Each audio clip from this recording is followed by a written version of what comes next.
Okay, what's going on, everybody? This is Damon from Because We Are Podcast, giving you guys a little note before we get into episode 174. First, I want to apologize for posting this late. As you'll come to find out, we had a lot of difficulties and messiness going on. Trendel's also on vacation. He's the one who usually does the main edits for the pod and everything, but with such little time, couldn't really make any adjustments. So this is called another cursed episode because it is cursed. Indeed, we had a lot of technical issues going into this episode and during the episode, after the episode. It was been too much of a pain to put it all together with the video. Honestly, we left all the mistakes in there, so when you're hearing this, you'll hear, and hopefully you'll understand. So there will be no video portion of this episode, not on here, not on Spotify, not on Patreon. I was told by T before he left on his vacation to, only post the first hour like we normally do. But considering that there's no video, considering that we're not recording this week because, T's going to be gone and I got some other stuff going on. I got some other stuff going on. And considering this entire next month of June is all going to be all over the place, I'm going to go ahead and post the whole thing. And T, I hope you don't get upset about it, but I feel like we owe it to the people. So enjoy this cursed episode 174, as we talk about Iceman. We talk about the CIA inventing violent R&B niggas. What else we got? We talk about Mortal Kombat, The Boys, and plenty more. So enjoy, and we'll see you again soon. Hod, hit the music! Why Tren? The Cancerian with the vision. A hoodie in the bucket hat is often his decision. Why hide? A king from Queens you never disrespect. The wise OG, but what else would you expect? Why Dame? The flyest and the highest of them all. You need a perfect shot, he's the one that you should call. All three combined in a little of your time. Welcome to the show and let him ease your mind. It doesn't matter when we are or where we are because we are. Because we are. Because we are better than because them. We are. Because we are. Because we are. Because we are. Because we are.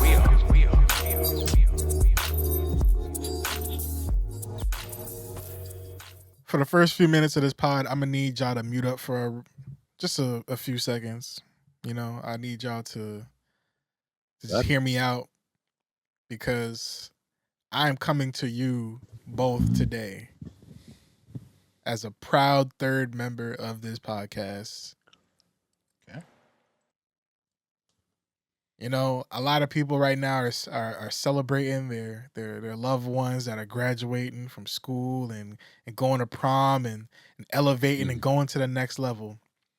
But I just want to personally tell y'all how proud I am. My niggas having their first not even just a regular pod appearance, a guest appearance on another pod, but that shit being live on the air, bro. That's genuinely, it warmed my heart to see y'all on a whole nother show. And then killing it too. Y'all had the nerve to do a good fucking job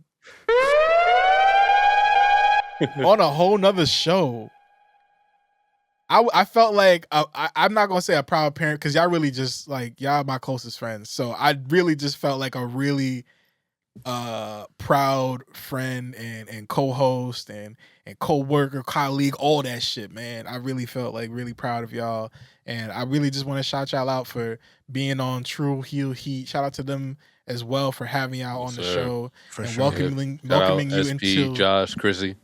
Yes, until their realm. And even though it didn't turn out the way that we wanted to, which was with the W for the Because We Are Boys, I was still impressed at how y'all really knew y'all shit, and I was thoroughly impressed. I was entertained as watchers, and I say that all the time. Whenever I'm not on this pod, I say I watch y'all and I hear y'all, and I'm entertained by y'all. So it was really nice to see y'all going on another show and entertaining, because it's not just me being with y'all and laughing because I like y'all as friends. It's y'all are genuinely entertaining as people, and I loved it. I loved seeing it, and I hope that more people invite us and y'all, even us as individuals. I think we could all shine, and I really just wanted to give y'all props, y'all flowers, all that good shit, man, because y'all are amazing, and I'm really happy that we came back. It's been a little while. It's been a week, which feels like 2 been a couple years. weeks for me. It in feels, pod yeah, it time. feels way longer. Yeah, for sure. Feels way Yeah, longer it's since than we've that. all been together. It's definitely been like almost 3 weeks since we've I've all been gone been for at together. least 3 weeks. Yeah. Yeah, so it's always nice to come back together after all that, and I think as this pod grows and as the different things grow, now I'm just podding about podding, but as things grow, I feel like it's just gonna be, like things might be farther in between, right? We might go off and start doing other ventures and stuff, but I do love that we all come back together and share what we've been through and our journeys and stuff, because that's kind of what it's all been about. And yeah, man. Let me stop before I start crying and shit. Good job, y'all. Y'all did good. Y'all did really good. Thank you. Thank And you, again, man. shout out to True Heel Heat. Go Yes. check them out on YouTube. They're fire wrestling podcast. Not even just a podcast. I mean, they're more like a live show. Honestly, Yeah, every single for time sure. they go out there, they're live, talking to the people, talking to the, reacting to the comments, and like a broadcast, bro. Like they're pulling up photos and doing reports and stuff like that, and they go for like 3-4 hours, bro. I think They we were on there record for a longer long than time. that. Yeah, they were on there like, for I think longer we than that. record for long. When me and Hod got into that green room, it was called the green room, the backstage area. It was Dude. they were already going for like 3 Like hours. 2 hours at the time. Yeah, like yeah. 2 hours, and I didn't even know that it was going to be live, honestly, until I checked their account. See, like, all right, what they talked about lately? It's like, oh wait, they're live right now. Wait, hold on. I'm supposed to go on with them in 15 minutes. We're going live, and then I sent the link over to T. I'm like, yo, we about to be live. So, Yeah. man, that was a crazy experience, bro. What I noticed was So that fun. most of their videos were in the live section of YouTube as opposed to in the video section. And yeah, I'm looking at like 3.5 hours, 4.5 hours. And then after we were off, they were still on till like Still 3 went. o'clock. They went for another few hours. And that just, first of all, they hit every single promotion. They're talking TNA, they're talking Ring of Honor, they're talking AEW, obviously they're talking WWE.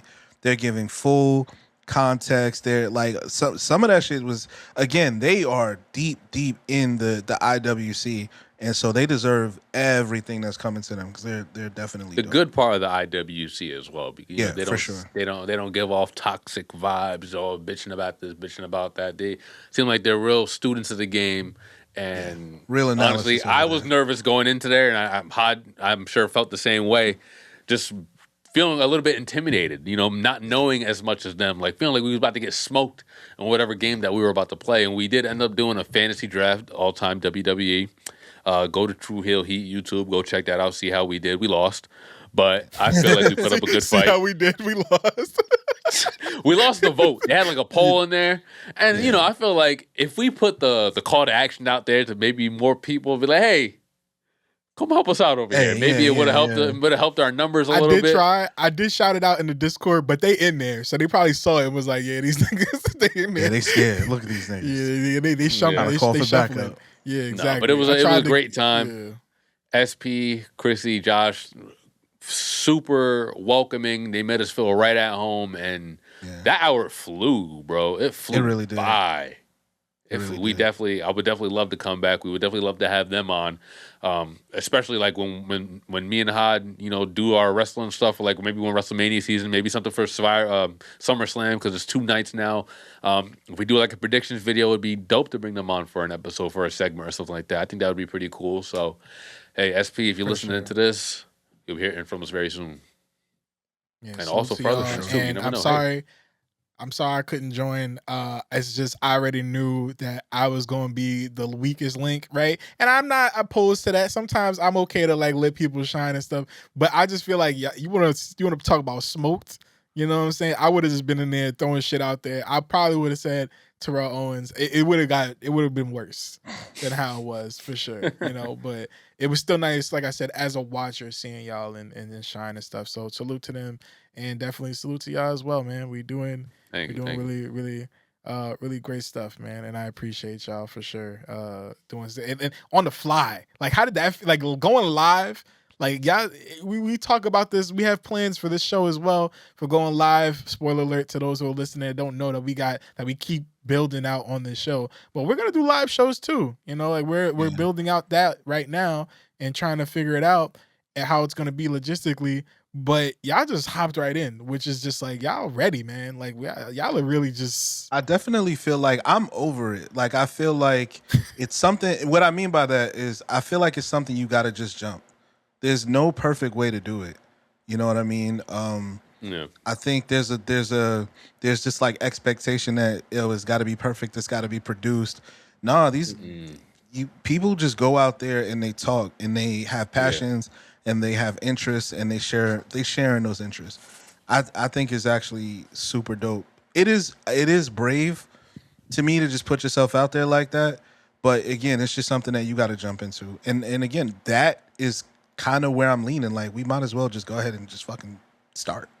It's gonna happen. It's gonna happen. He's gonna pop out one day, and y'all just make sure y'all stay tuned and keep on watching this, man. Let's introduce this damn show. Wow. Let's get it, man. Like I said, I'm getting all. I feel like I'm in the presence of greatness right now, man. Welcome to the show because we are podcast. The boys are back again. All three of us in this bitch. You know what I'm saying? I am Tren Dollars. _ hot.wave and Gobble _ is in the building. Another little shout out I want to give is to some of the comments that be out here giving us some new nicknames and shit like that. Like they out here saying the Hod Squad, bro. Oh, I love it. The Hod Squad stand up. Squad. That is hard. That is kind of hard. You know what I'm saying? What would our clans be called, T? I was thinking about that. I was trying to think like what would yours be? And Trans hens. The trans hens. The trans That's hens. crazy. I had one, but I'm like, y'all can't laugh. Y'all got to just let the train go by. All right. Let's go. The transsexuals. What? Nigga, you got to prepare me way better for that. That was crazy. That was crazy. It's gonna stick. It's gonna stick. It's gonna stick. You know what? It might. I said let it go. It might. Let it go. It might. I don't know who's gonna be on that thing, but you know, hopefully it works. It's kind of hard though, right? Like when you really think about it, it kind of goes. Transsexuals. It kind of works. I don't want to just the trendsetters. Like I could do that, but. Like it's right there. Like you really could. That's too easy. Nah, man. I like the direction you're going in. Thank you, bro. The transsexual You got moxie. stand up. Yeah. What about you, Dame? Nah, I don't know. I haven't thought about this at all. Dames. The dames. I did think about that too, for sure.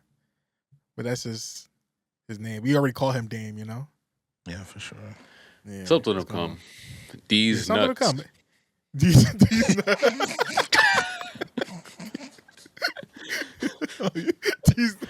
what's up, my nuts? This is from my village, my supporters, my nuts. Honestly, it could work, bro. It could work. Anything can work. And I don't know what you have to do to be a part of the Hot Squad, but shout out to y'all for sure. You need to figure it Appreciate out. the Build love. on that, man. The Hot Squad. Man, you create the requirements. Yeah, for sure. Yeah, exactly. You gotta hate on something that's fairly innocuous. Something that's like that doesn't really deserve. Well, it deserves your hate, but like other people don't see it until you point it out. Very niche shout out hate. very niche hate. Yeah, shout out to Casey in the Discord for being a true hater. I appreciate you, Love man. Casey. Listen. Jump into the Discord, because discord.com/becausewearepodcast. Yeah, I don't know if that's a real link, but definitely you can find it if you go on the link tree. You can definitely find it on the link tree. Isn't it discord.gg? Yeah, I think it's like something else. It's something. Don't get no viruses. Don't on go your to computer. discord.com. Go to the link tree. Follow it the right way. You will find the Discord some way, somehow. Yeah. You will find us. Join that. It's actually a great place to be if y'all always like, oh yeah, I ain't drop an episode this week. We just be hovering in there sometimes, talking about topics. Yeah, just we join in the there. community. You know what I'm saying? Just be in there chatting around, and it's always fun. It's always a good time. But yeah, shout out to Casey. Y'all might not know who he is. He pops in every now and again, and you'll get to experience the greatness that is Casey. But sure. He's gonna feel like an urban legend until he pops out with one of his stories or one of his takes, and then he's gone again. You know what I'm saying? So you never really know when you're gonna get a Casey appearance. But yeah, shout out to all the people in there that be chatting and stuff. But let's get into it, y'all. A lot of stuff has happened since we've been away, but I'm gonna throw it over to Hod right now. Actually, nah, let me start off because this is a nigga on my label. I came in last week or 2 weeks ago and was talking about how important this was for our moment. This was like the shining moment for my label. This was what it all was for. As y'all know, or y'all might not know, but a few years ago now, maybe 2 years ago, I think, or a year and a half ago, we all started some Because We Are labels. My label is called No Trending Records. Yeah. And I believe mine was Hard Knock Life. Hard Knock Life. Yes. Got both sounds. Got both sounds, yes. And so we all had like different criterias for the artists that we got. We had like some legends that we drafted, some underground people that we drafted, some producers that we drafted. But I wanted to draft like the veteran, right? Or I forgot who it was. It was one of those like the first picks in general. First pick, yeah.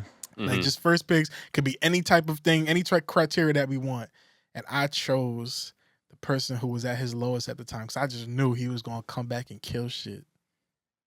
I chose Drizzy Drake, the Iceman. Was that the first boy. pick in the draft? Like It the was. first pick? I don't because think. Yeah, it had to be. I it think he was picked because first, Hyde chose Doechii and you chose Kendrick. You got to stop saying you're buying the low when you had the first pick. I bought him low though. He was low. I mean, like I got him like, you know. That's a delayed siren, but I got him low. I got him when he was at his lowest. That's what I mean. You know what I'm saying? The stock was low. Y'all wasn't looking at him at all. And so I got him at a good price. I feel like he might have never got through the draft. I wasn't looking at him. All right. We weren't. Yeah, you had You know the what I'm first saying? pick, bro. Like saying, yeah, I'm buying low. Michael Jordan, nigga. No, everybody's gonna.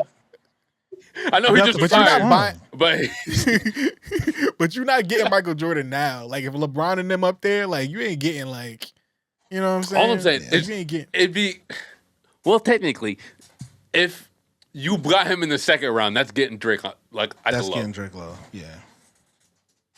All right, Can't we say made he had that the shit first up, man. pick. We made It's the whatever. rounds up, nigga. Whatever. My Yeah, it's point whatever. is, It's whatever. the Iceman is here, and we did all that shit, and he finally dropped it. So I have shit to report on today.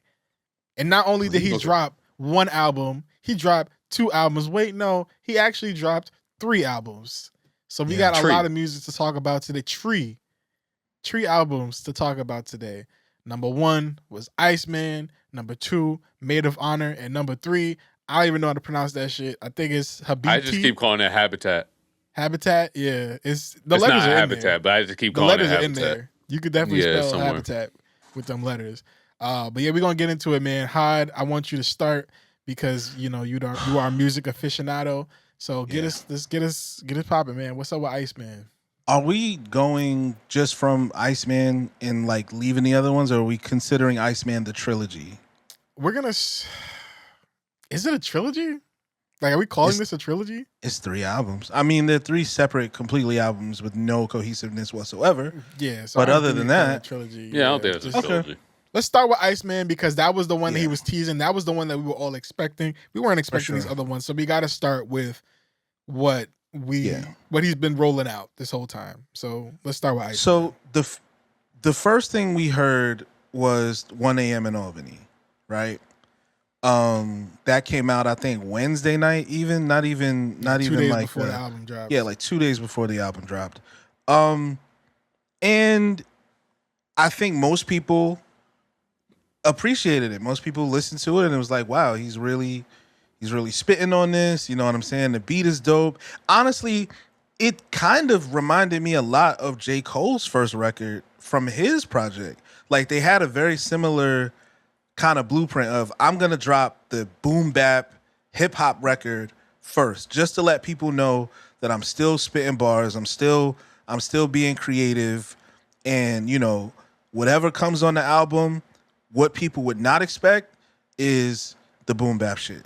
You know what I mean? And that's where he went. So he dropped 1 a.m. in Albany on Wednesday. Which is Tuesday now, night. As we know it, what make them remember. Yeah, make them remember. Again, good bars, good beat, good Drake. right? Kind of samey as a lot of stuff that we've heard before, but obviously in the verses here, he's addressing the battle. He's got some really, really funny lines in it that I really appreciated. I thought the Muggsy Bogues, what did he say? Muggsy Bogues dunked. Even I was a bit amazed. Somebody give the kid a raise. I thought all of that shit was fly. Is it the braids? Even if it, what did he say? Even if it was a fade. A fade. Even if I did, I can't remember never the fade. exact line. Even if I cut him, I could never fade. If I cut him, I would never fade. Yeah. That was the line. Fire flip on the what is the braids line. So I think people were like perked up, like, okay, we're finally gonna get the response. We're gonna see what Drake was going through, how he felt, and people were excited, right? We all kind of waited. So then when it was announced at like 11:45, damn near at midnight, that he was dropping not one, not two, but 3 albums, I know Unc took his ass to bed. I don't think I listened to a single song that first. I might have played like 1 or 2 joints just to like, okay, see what was going on. But Pop took his ass to bed. Can I tell them? Can I tell them what you actually told us before you went to sleep? It was like 1:30 because I did listen at midnight, and I was expecting the people that I usually talk music with to kind of hear it and give a bass off, like. But I get a text from you at like 1:30. I'm like already like halfway through the album, or almost just about through it, and I get a text from Haas saying, "I'm actually not gonna listen to this album." And I'm like, I did say that. You haven't been listening this whole, like, why are you awake? I got those, like, why are you up right now? He just been looking at the album thinking. Yeah. Yeah, like, am I going to hit play on this shit? So I was like, okay, well, wait, why are you awake? I'm confused. Yeah. At why you even are saying this right now. How'd you know T was up? Yeah. I know you were deciding, and then he said, yeah, I'm not going to listen to this album. And he has shared a tweet, which we'll talk about later on. Like, I'm not going to say the exact tweet, but it was one of the lines in the song. And he said, I don't think I want this evil in me. Yeah, I don't want this energy. Like, look at this. Like, he's just been, I guess he was looking at receptions and how it was going and stuff. And he's like, does this sound like something that y'all really want to listen to? Like right before bed. Yeah.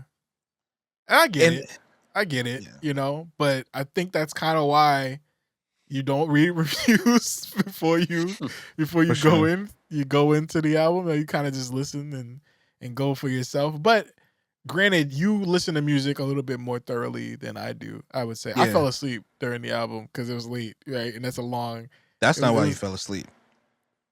Wake it up. Wake me up. So just eventually I did obviously listen to the album. And it kind of made me feel like I was correct. There's just like I don't know how to frame this properly. And it could just be a me thing, but there's like a darkness around this nigga all of a sudden. Like there's like this negativity that kind of just exists and kind of permeates through all of his music. And it makes it hard to listen to enjoy. It's almost like you listening to spite whoever it is that you don't like that's on the other side, right? It's like I'm listening, oh, he got at Kendrick. Oh, he got at Ross. Oh, he got at LeBron. Fuck LeBron. You know what I'm saying? It's like there's that isn't what I fell in love with Drake for. You know what I'm saying? It just sounds it's all negativity, it's all kind of bitterness. And even if you believe that ultimately he's on the right side of this, suing the label, all of this stuff, you have to admit that this is not the dude that we fell in love with 10 years ago. It's just not. He was kind of goofy, he was silly, he got all the hoes, and he got all the hoes by being so much different than everybody else, right? Drake had a line in Headlines where he said, tuck my napkin in my shirt because I'm just mobbing like that. And it was self-deprecating.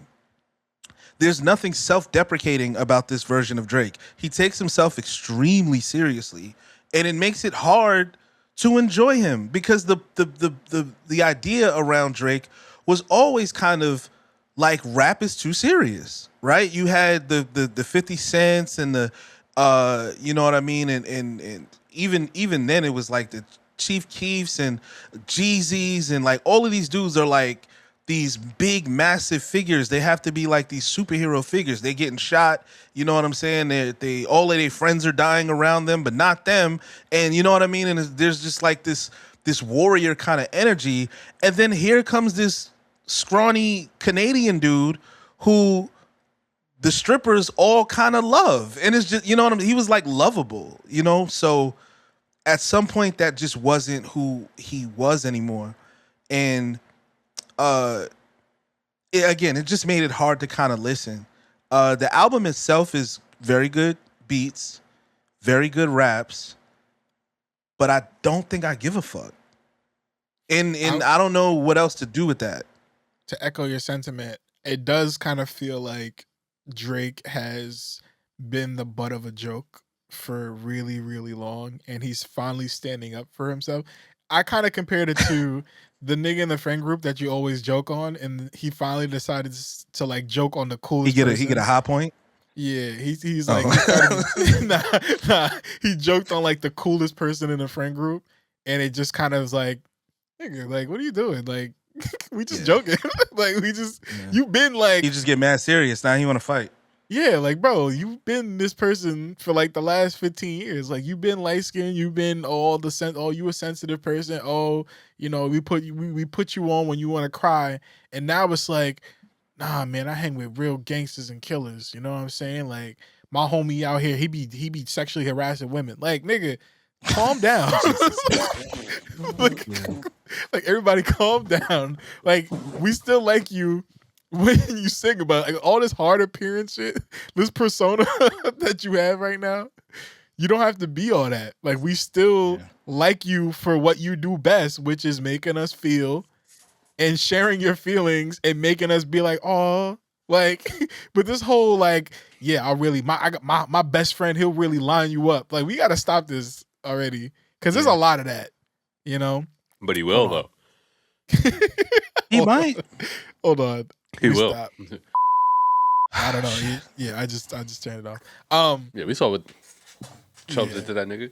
Yeah, but yeah, I didn't know that there was somebody. I forgot who it was already now, but apparently somebody cut somebody's legs off, and he made a rap about it. Like Quentin Miller got no legs or something. No. Yeah, well, he was in a car accident where his leg got run over by a car. And he lost one of his legs. Yeah, he is legless. Wow. I'm not sure if that was because of them though. But the one I was referring to is this nigga Detail, who was I think he was a pedophile. Oh yeah, they beat the shit out of Detail. Yeah. That's after making a banger too. That was fucked up. 305 of My City was my shit. Unfortunately, but I did it. What about you, Dave? What was I'm talking about? So, Dame, I always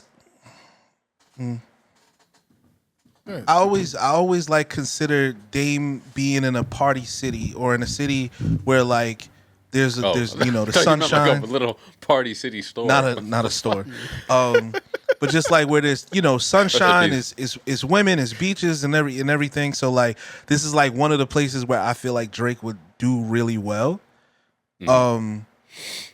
Is it happening the way the Drake fans are claiming that it's happening, where like everyone is just listening to Drake again? And that has not been my experience. Well, let me make this clear. I live in Miami Beach. I live in Miami, but I am not outside. So I cannot necessarily tell you as of right now what the reception is out in the streets and everything. But I think that's why he made multiple albums, because I don't know if Iceman necessarily has that. I think that's more on the the album with his mother on it. That people are making a big deal out of. I love that one. That's why I think he had multiple different albums with, different types of sounds, different type of vibes on each one. There's a lot of people talking about how, he dropped the first two to, get out of the deal. And then, he did the Iceman one, is like his independent thing. I'm not sure how true that is. Niggas will say that. I feel like I hear that story at least once a year. Yeah. But I think if you're a Drake fan, I think you should be satisfied with what you got with Iceman. This is the main project. This is the one he's been building up for at least over a year now. So, I mean, I think you should be satisfied with that. I think everything else is kind of just icing on the cake. You know, you want some outside club shit, go for it. But there's a lot of rap on here, and it may be scary, evil raps, but not for nothing. I feel like Drake fans have been asking for that for a while. Like, they've been asking this nigga to rap for a long time. And I never minded because, you know, I loved Honestly Nevermind. I like Drake when he's in his singing bag, so I didn't mind some of the songs on Her Loss. I didn't mind, like I said, Honestly Never, none of that shit. But, I mean, if you've been waiting for Drake, from bars from Drake, this is it. I liked all of them Make Them songs. Make Them Remember, Make Them Cry, Make Them Come, like, all that shit. They were all pretty good.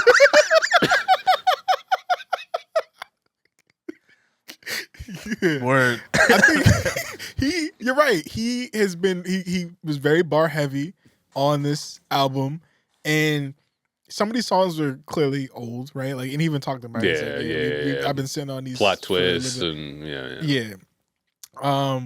However, it almost makes you wonder, like, why he dropped all three of these. People are speculating it's to get out of his label or whatever, because it did seem like a pivot in the sense where he didn't promote any of those other albums, right? It was just Iceman. Yeah. You know, had a whole block of ice, you know, in the city and didn't let it melt. He's like, Iceman coming May 15th. We didn't know nothing about these other two albums.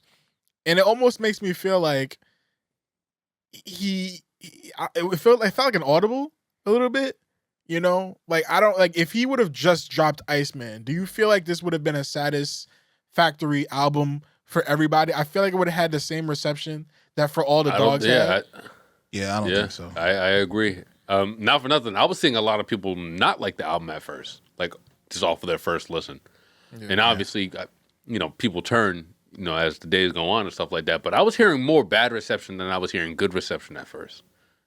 Yeah. It might be a total of, like, I could be wrong. I think it's like 43 songs in total, all combined, of all three albums that are there. Because what, Iceman's 18, right? Yeah, about 18. I think it's 47 total. 47? I think that's what I saw, yeah. Okay. So, yeah, that's a lot of music, bro. And I came in here and I shit on J. Cole for dropping a fucking, you know, 100-minute album, you know? So, giving us all that music at once, we now have two of the greats giving us albums. And if you're like a Drake stan, if you just love everything Drake, you're probably kicking your feet and jumping in the air because that's your favorite artist dropping 3 albums for you of, like, almost different eras that it's something for everybody, is I guess what his plan was, it seems. Because they all have different feels. Maid of Honor is that club feel that, like, you're definitely going to hear most of those songs in a club, at a lounge, internationally on vacation, something like that. Habibti, I didn't listen to that one. But that's apparently more of the R&B type thing, the ones that you play, you know, on a night drive or something that you're playing with, like, your significant other, you know, to trying to slow it down. That's what it seems like from what I've heard from it. I didn't hear the whole thing, but that's what it seems like. And Iceman is just for the casual, where Drake is at now, where he's talking his shit, you know, talking that big talk and still, you know, talk about how wrong everybody has done him and all these different things, right? And so I decided that Iceman, when I listened to it, like I said, I fell asleep, and there were some songs that woke me up, and he was talking shit. But I really wanted him to be more introspective. I wanted this to kind of be his, like, yes, you can talk about what happened to you, but I wanted to hear more about how you felt instead of just no more Mr. Nice Guy. You know, like, it's a lot of, like, pump. I can't faking, believe like, you said that bar, bro. He actually did it. Nice man, oh nice man. Now I'm hot and cold. I love that shit. I love that shit so much. But I really wanted more on that instead of just being like, yeah, y'all really got me set up now. Like, now it's over. It's like, this was the Now It's Over album. It's over. Like, yeah, it's over. It's done, you know? Yeah, it's over. I'm not taking none of y'all back. Y'all sent me no DMs. Nah, fuck y'all. I want him to be like, expound on that. Nah, bro. Yeah, give some more into that instead of just being like, yeah, no more, yo, it's over. Like, is that going to be your next album? You know what I'm saying? Like, are we getting another album from you? It's over. You know, like what are we gonna hear from I you brought now? I brought up the fact in another group chat that if you took the verse from 100, the song he made with The Game, and you just dropped it on one of those Iceman beats, it's the same content. Like, it literally is the exact same type of line. People not trusting people skimming off the budget. You know, like, just and there's a shot at Kendrick in there. Like, it's almost like I'm not sure if he's learned anything, or if he really cares to. I think on that first record he tried to go deep. You know, he talked about his dad having cancer. He talked about, like, Which his dad confirmed that he doesn't have cancer right now. I've done that too. I'm not gonna lie. Yeah, his dad said on video, somebody was interviewing. He said, "Yeah, I don't have cancer right now. Like, nah, I don't. I'm good." Okay. He's talking about some shit from like 03. Yeah. Probably just got a prostate exam and was just like, yeah, I don't know, son. Oh my God, dad. He was probably just scared. Like, I understand. Yeah, he's like, probably just scared. Yeah, I understand. Started right. Yeah. But it did seem like y'all really want to ask me about this battle when my dad is fighting cancer, and then like having an interviewer being like, "Oh, how you feeling, man?" He's like, "Yeah, I'm feeling great." Like, nah, I don't have cancer at all. Yeah, that's crazy. That's fucking what? Nuts, man. Yeah, nah. You know your son's going around telling people you got cancer? Yeah. It's like, oh my God, I'm sorry. I just heard the news. He's like, bitch, what news? Because that's how he talk. Yeah, for sure. Yeah. The other albums, Iceman. Ultimately, I thought Iceman was okay. You know what I'm saying? What do you rate the other albums? How many burrs do you give it?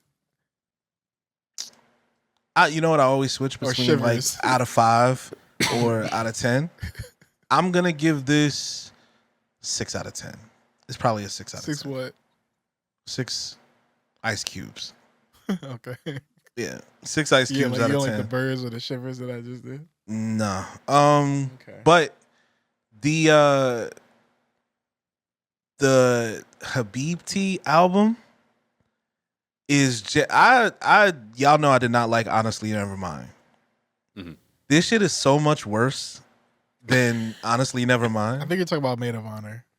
No. Habibti? No. I'm talking about Habibti. It is not like, that's the R&B one. That's not like that's the R&B one. I'm talking about how terrible it is. Oh, okay. Yeah. So general track. Because I've gone back to and told y'all, you know, Honestly Nevermind wasn't that bad. In the right spots. Like, yeah, in the right fairly spots. Right, absolutely. But there is no situation in which Habibti is necessary. There's maybe 2 or 3 records that are even redeemable on that album. I have no idea what he was going for. I don't know what he was trying to do. It's some of the worst singing he's ever done. It's some of the worst melodies he's ever tried to lay. Just not good. It's just because not you never good walked at to all. Circle K. I feel like you just haven't been in those positions ever. Like, you never had nothing to drink. Nigga, I in the walked crib. to Circle K 2 days ago. I know, but did you walk there because you had nothing else to drink and because you was bitchless? Like, you Absolutely, I don't buy sodas. I only keep water in the house unless I. You ain't really Right. been in that position. You know what I'm saying? To go to Circle K when you was at your lowest. Like, bro, y'all ever took a walk where y'all was sad? Like, just how that walk feels when you got nothing. You got nothing. That used to be my shit.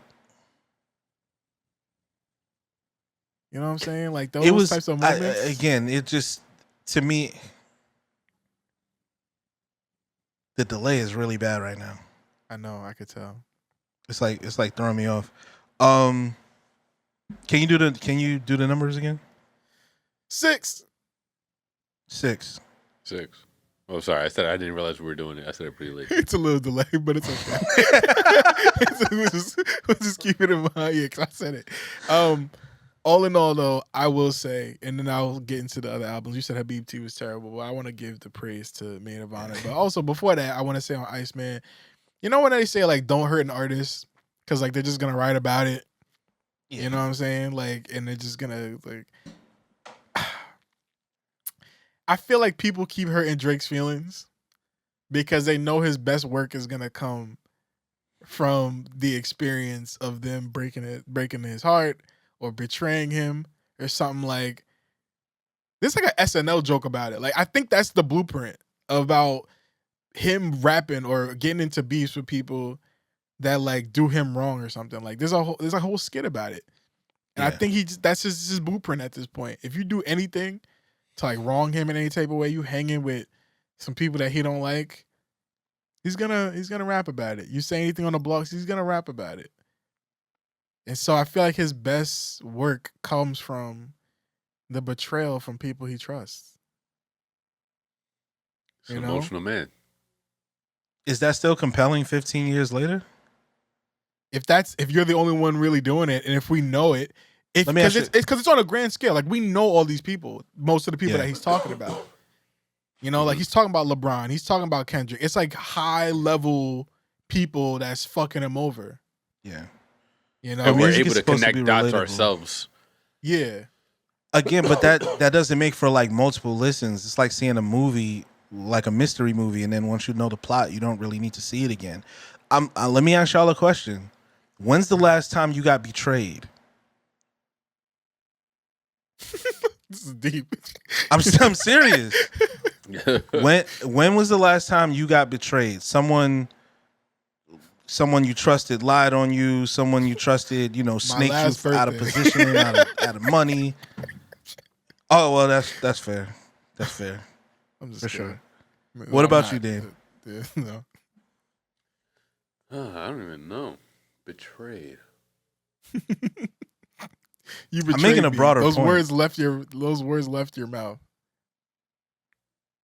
Last time I felt betrayed was about 2 hours ago, but I can't go into details why. The fuck? Yeah. All right. I feel like that was a makes shot sense. at me. It was. So how often are you putting yourself in a position for someone to let you down even? You know what I mean? Like just as and again, maybe I'm no longer the fan base that Drake is talking to anymore, but it just feels very like I don't have people in my life that I can't trust. I don't have people in my life that I got a side eye. I don't have people in my life that are in a position to even fuck me over on things. You know what I mean? So again, I don't relate to nothing he's talking about. Maybe I could have in my mid to early 20s, but at this point, nah, man. I'm good. I'm good. You know what That's I well think it and is? good. Everybody wants to feel like the main character in their own story. Everybody wants to feel like they know what it's like to be betrayed, Like, yeah, I've been there. I know what it's like to be betrayed. But no, they're just playing it up all in their fucking heads. Yeah. I feel like that's a lot of shit. I mean, like a lot of people that listen to Future rap about drugs, but they never sip codeine in their fucking lives. Yeah. Yeah.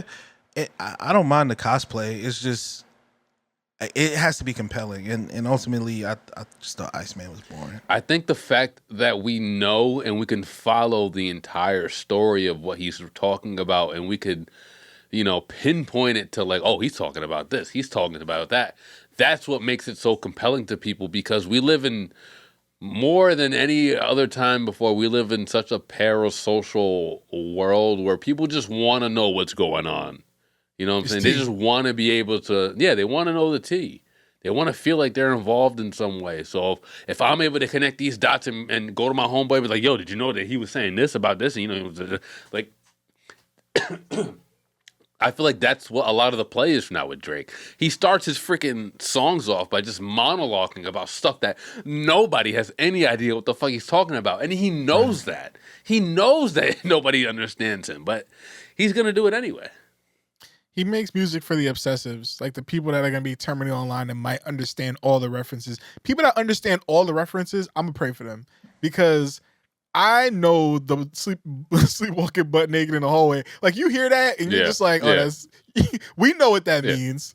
But like the casual listener does not know what that means, Yeah, but the stomach aches part is the part that killed me because there's my that God. meme. There's that meme with an it's like inside jokes, bro. It's like inside jokes, tea, and like just shit that's for like sure. you know this is about you. And imagine hearing You the biggest artist. He bigging it up. What you mean? Imagine hearing Yeah, the biggest he loves artist. it. He up there talking about loves He loves it. He loves it. yeah. Yeah, but the biggest artist making some of the biggest songs, and that shit is about you. You can love or hate it. Like you can't. Yeah, for sure. You can't let it defeat you. I think that Mhm. Joe specifically, because that line was about Joe. He is taking the best route that he could possibly take by saying, "Yo, I'm glad you put that shit on there. I'm gonna paywall this episode when I'm talking about this." He might be big up in it, but people still gonna pay and hear it. Like I'm glad he included that record, and he was talking. I know it's about me. People know it's about me, and I'm glad he did it. Thank you for including me on this album. So when people connect the dots, they come and see me. Yeah, He's see taking what I gotta say he's about doing it. the best thing that he possibly could at this point in his career because he's not gonna respond by rapping. You know, so I'm saying like you kind of gotta laugh it off. Like, oh yeah, that did happen. Yeah, I did do that. That, you know, because when the biggest artist is talking about you, there's really nothing else y'all could do. Like, what would y'all do in that situation? Y'all personally, if a big artist, you know, was like making songs about you and you knew it was about you, people might have not connected the dots yet, but you listening to this shit, I'm like, damn, this is a hit too. Like, this is a classic. What do you do in that situation? Don't That get shit gonna play in X'd the out just clubs. because we feuding. Yeah. You know? Like, what? What do you do? I'm Genuinely. right. I'm getting in the booth, nigga. I don't know about that's y'all. true. Yeah, you did. Yeah. I'm getting in the booth, nigga. You got What- the right for us too. Yeah, that shit ain't going. That shit ain't going like that. Fuck what niggas talking about. I get it. It's a big deal, and it Drake feeds an ecosystem. That's a fact, and there's honestly nothing wrong with that. I think that's a good thing. I think it's healthy because a lot of people in the sport of whatever or in the range of whatever don't really, you know, sometimes they talk bad about media, right? They talk bad about the people who might opine about whatever it is they're doing as opposed to actually doing it. But they need each other. They do, because if it wasn't for all those streamers breaking down lyrics and breaking down whatever, this doesn't become as big as it is. That shit literally fed families. I think my only thing is I hope that he continues making music, and eventually we got to get to Maid of Honor, because I'm glad he kept that shit. I'm glad he dropped 3 albums. Let's do it. I'm glad he dropped keep 3 it quick albums. too. I have very quick thoughts about that. So go for it. Because I don't need to hear Iceman because I have Maid of Honor. And in my opinion, Maid of Honor was not only the best album he dropped, I thought it was the most cohesive. I thought it was the most experimental and kind of daring. It worked because it was kind of the version of Drake I fell in love with. You know what I mean? And that's fun. what I appreciated the most. Yeah, he was definitely having fun on that album from the start. Like, you did not expect to hear a fucking Pump It sample or whatever. What was that sample? Fergalicious. Yeah, it's like a Fergalicious sample. Was it Fergalicious? It was something else. I don't know if it's like a song Yeah. before that. I don't know if the sample Fergalicious sampled, but in the beginning, There's, it was that's sampled- from something else. That song was Crystal sampled. Waters, Yeah. and then, but we know that like fast paced whatever. That's Yeah. from, we know that, like, a lot of people these days know that from Fergalicious, you know. But we weren't expecting that shit at all, you know. No. But that's the Drake, like you said, that's the one that we wanted to hear. That's the one we're like ready to just like dance to, and that's mostly how it went. A lot of people hate that Sexy Red track. I love it. Cheetah Print. That's my shit. That's Love my that shit, shit. man. Yeah, That's my Cheetah shit, Print is bro. my shit. Because I'm a bird, bro. Smack and that ass. you smack that, Yeah, yeah, it's smack perfect. that. It's like, bro, what are we talking about? Like, with a cha-cha slide sample, like, shout rest in peace, DJ Casper. Like, Yeah. I'm not dancing to that part, but you know, I enjoy it, man. I enjoy it, and I know the people that's gonna be dancing and enjoying it are gonna be enjoying it even more because it's like that's what they really wanted. So yeah, I love Meta. That's the one for me. And you pretty much hit it right on the head. I really don't see myself going back to Iceman as a full project. Obviously, there are songs in there are moments because there are mad beat switches. So even on that album, there's still songs that you're gonna enjoy, even if it's just a small part of it, right? Yeah. On Which there I that you hate. can enjoy. But you can playlist, right? Like the what's it called? The Burning Bridges. I only like that you getting bodied by a singing nigga. That's my part. Everything else can go. Like, I don't need I actually need rappers to start making those beat switches separate tracks. Because I don't want to listen to that J. Cole shit that bombs in the Ville, but I love Hit the Gas. Yeah. And I don't want to listen to Bombs in the Ville just to get to Hit the Gas. Yeah. Like, I need y'all to start making these shit separate tracks again. I'm cool with a track being, remember interludes? What happened to interludes? Like, make that shit the interlude and then make the good part the actual fucking song. Yeah, why do we The have best to thing sit through Kanye this? did during his crazy, I'm going to change albums as they're still being released thing that he was doing is taking that Frank Ocean section of Wolves and making it into his own track. Yeah, exactly. Like, thank you. I didn't need to get through all that bullshit at the beginning just to get to Frank. Let me get to the Frank when I want to get to the Frank. Exactly. That's crazy. But word, I feel you. The transsexuals gonna like that one.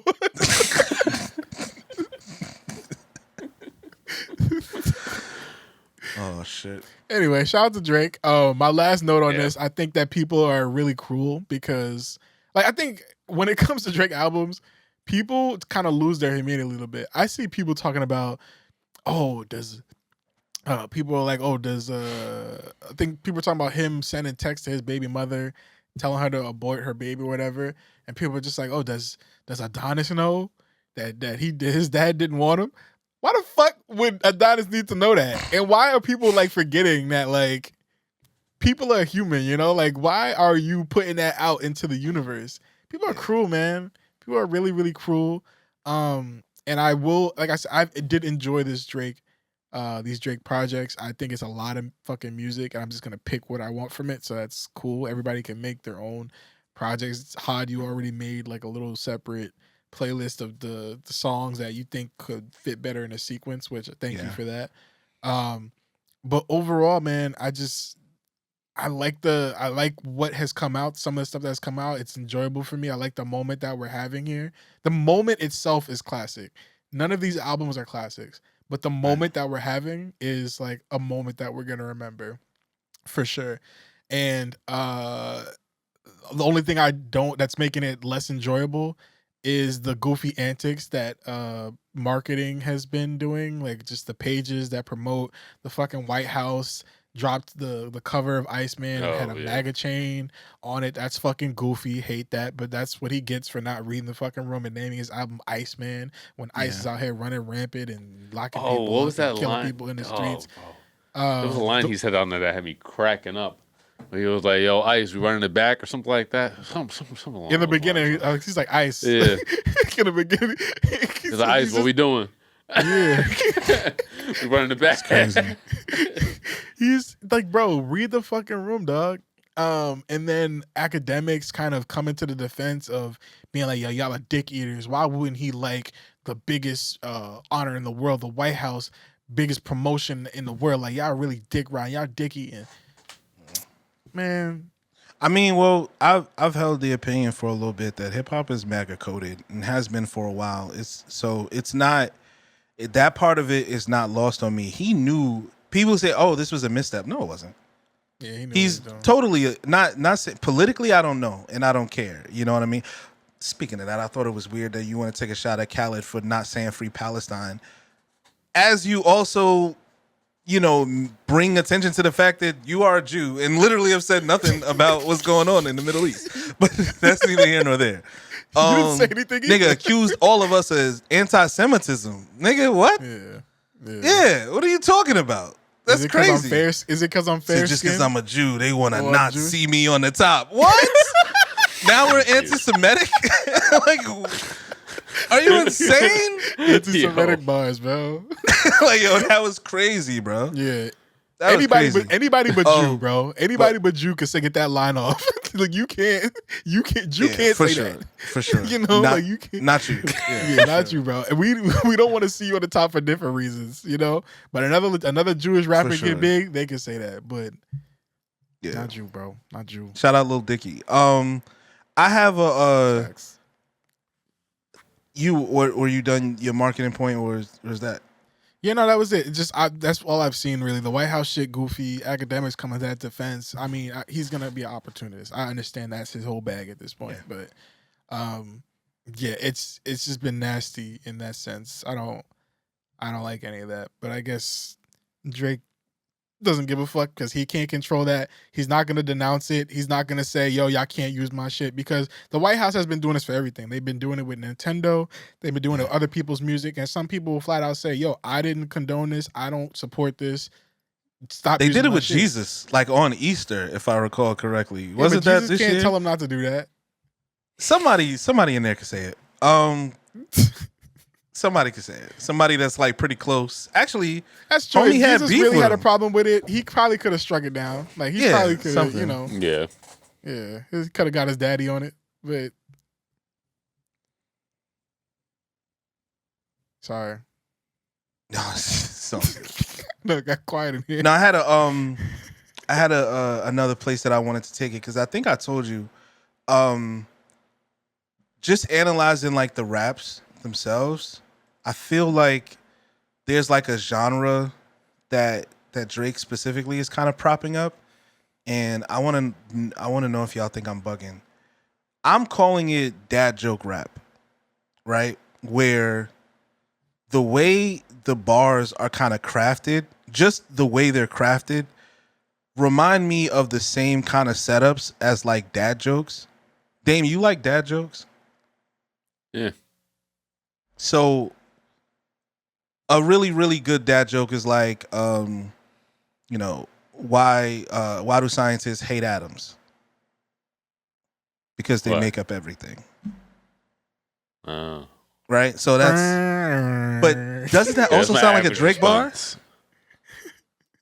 It does, kind of. It sounds like something Drake would say. Yeah. And there's A little cooler. there's like this thing where like a lot of people were pointing out that I rack up a Chanel tab because I do buy everything like I'm Middle Eastern. He does a lot of that. Yeah. He does a lot of it. He does It makes a lot it sound of so it. cool. I don't know if he makes it sound cool. It kind of still sounds corny as hell to me. This is word flips, man. He's just flipping words. I know, but like there is a group of people out there who will kind of tell you that like this is like high level lyricism. You know what I mean? And like I think he only has like a few moves. And if you're into that type of shit, then you'll probably think he's a great rapper. But I kind of think it's a crutch. And I actually think that he's only doing that because he's still trying to convince people that he's a really good rapper. He didn't actually do that a lot before. Like all of that corny shit that we gave to Big Sean, Drake's doing it. Drake is absolutely doing those same kind of bars. And for some reason, he gets a bit of a pass. But the dad joke rap is just, again, I love dad jokes. That's probably why I was able to point it out.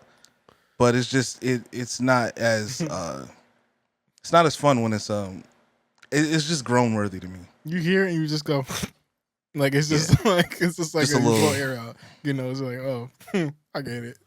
You know, what is it? The wins or not one that he did? Like I don't know if it's wins or not. Yeah. And he's like, y'all, Because it's all suitable now or some shit like that. Yeah.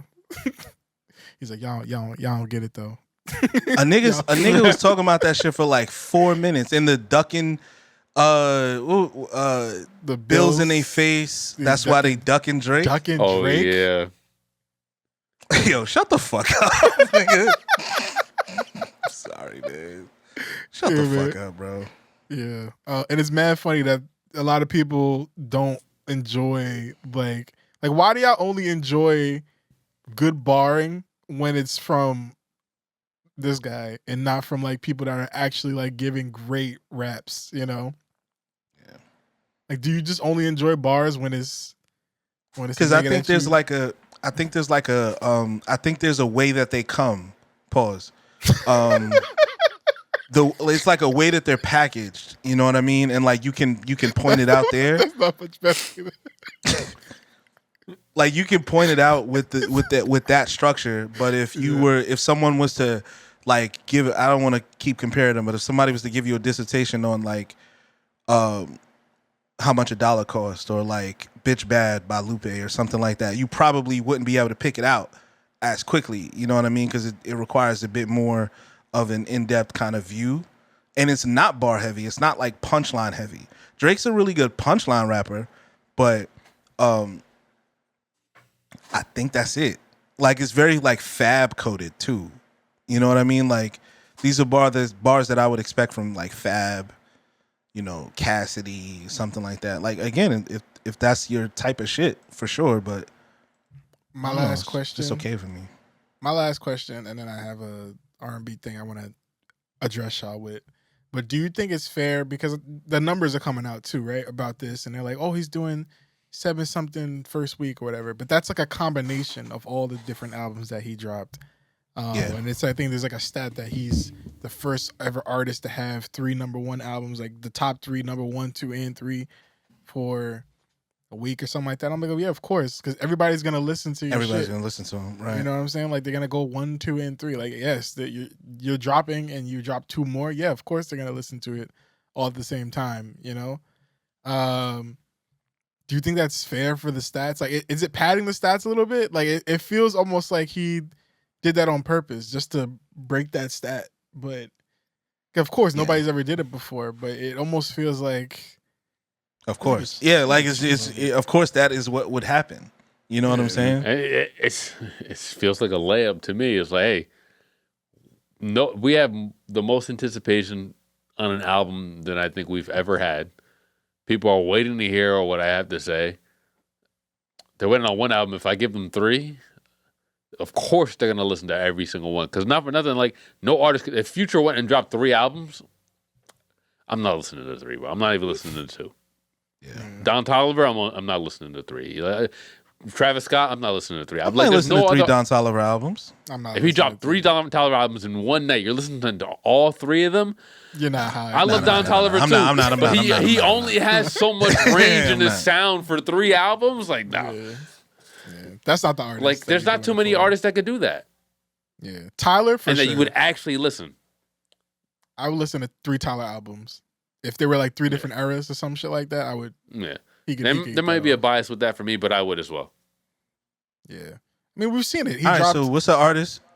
What's the artist you would listen to 3 straight albums on that night? Those albums would be Tyler, straight. But Tyler, he'll do it. Those albums are were Frank's, but yeah.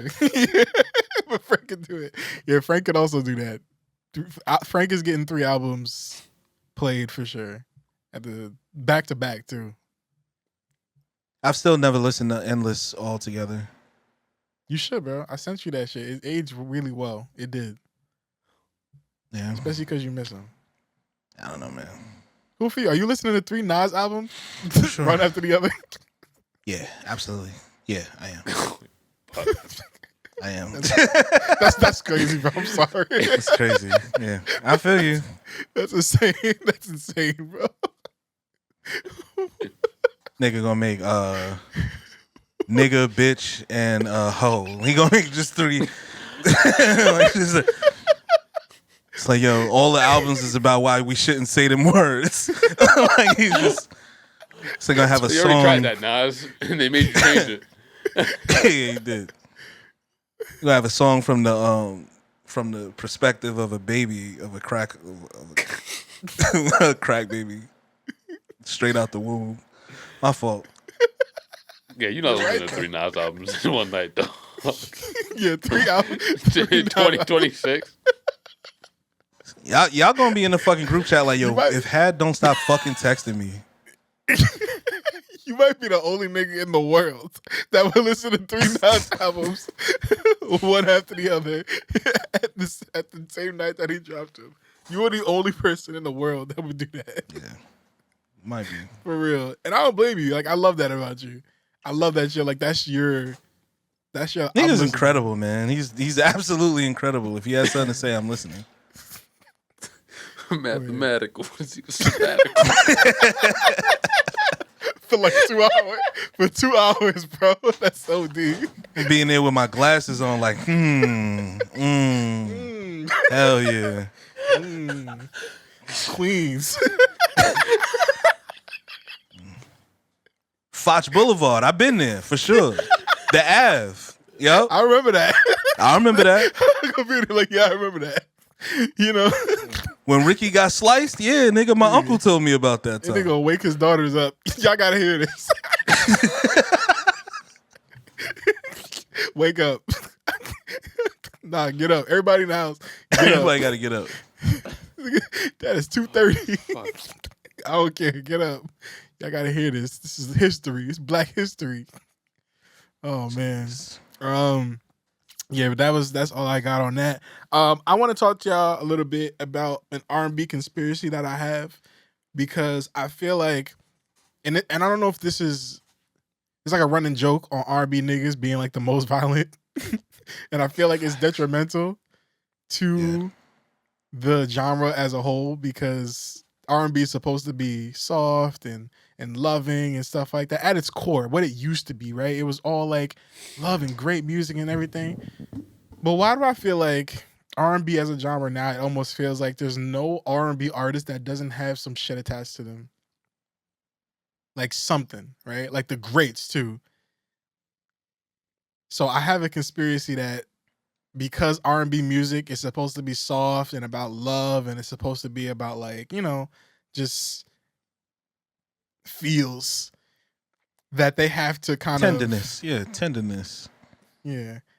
To denounce the artist so that the genre as a whole can't thrive, so that Black people don't hear about love as much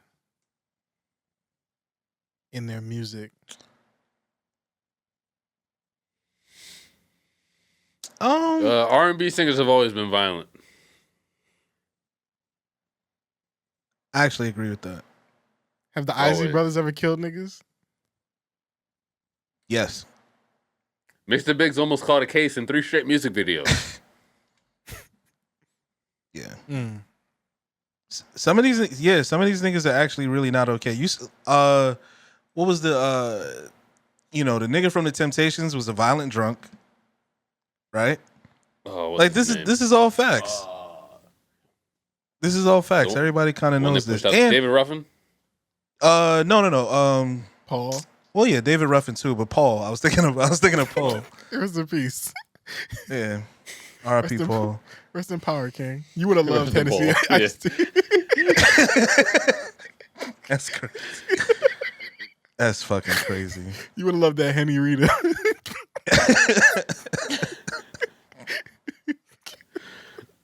But yeah, R&B has kind of always been violent. I remember hearing, stories about like guys. First of all, Keith Sweat still want to fight niggas every time you see him. Yo, Tank.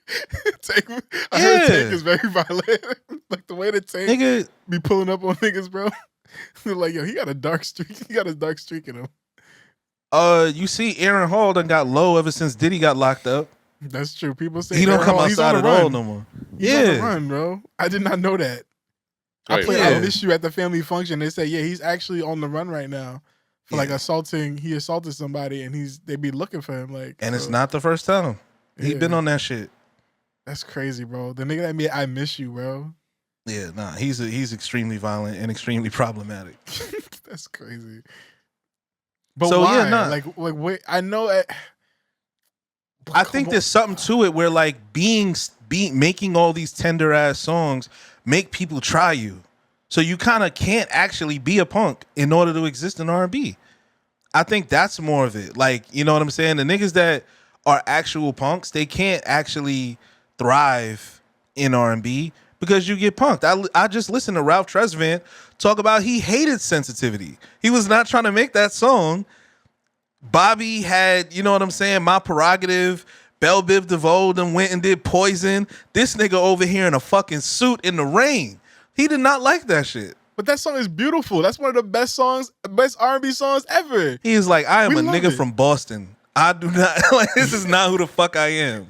This is just how they marketed me. But we needed it. That's a great song, bro. I When that agree. song come on, you feel good. I agree. He hates that fucking song. That's And he crazy. hates That that's makes the me best. sad. That's his biggest song. That makes me sad, man. He wanted a rump shaker. That makes me sad, man. But R&B in the genre, I feel like all of our greats kind of have some shit attached to them for sure. Yeah. And it's sad to see because like the genre is missing. Like I told you, I've been listening to vinyl, man. I've been listening to a lot of old school stuff. Marvin Gaye brings me to tears. Stevie Wonder brings me to tears. Like the way that they sang, the way that they wrote songs was different back then.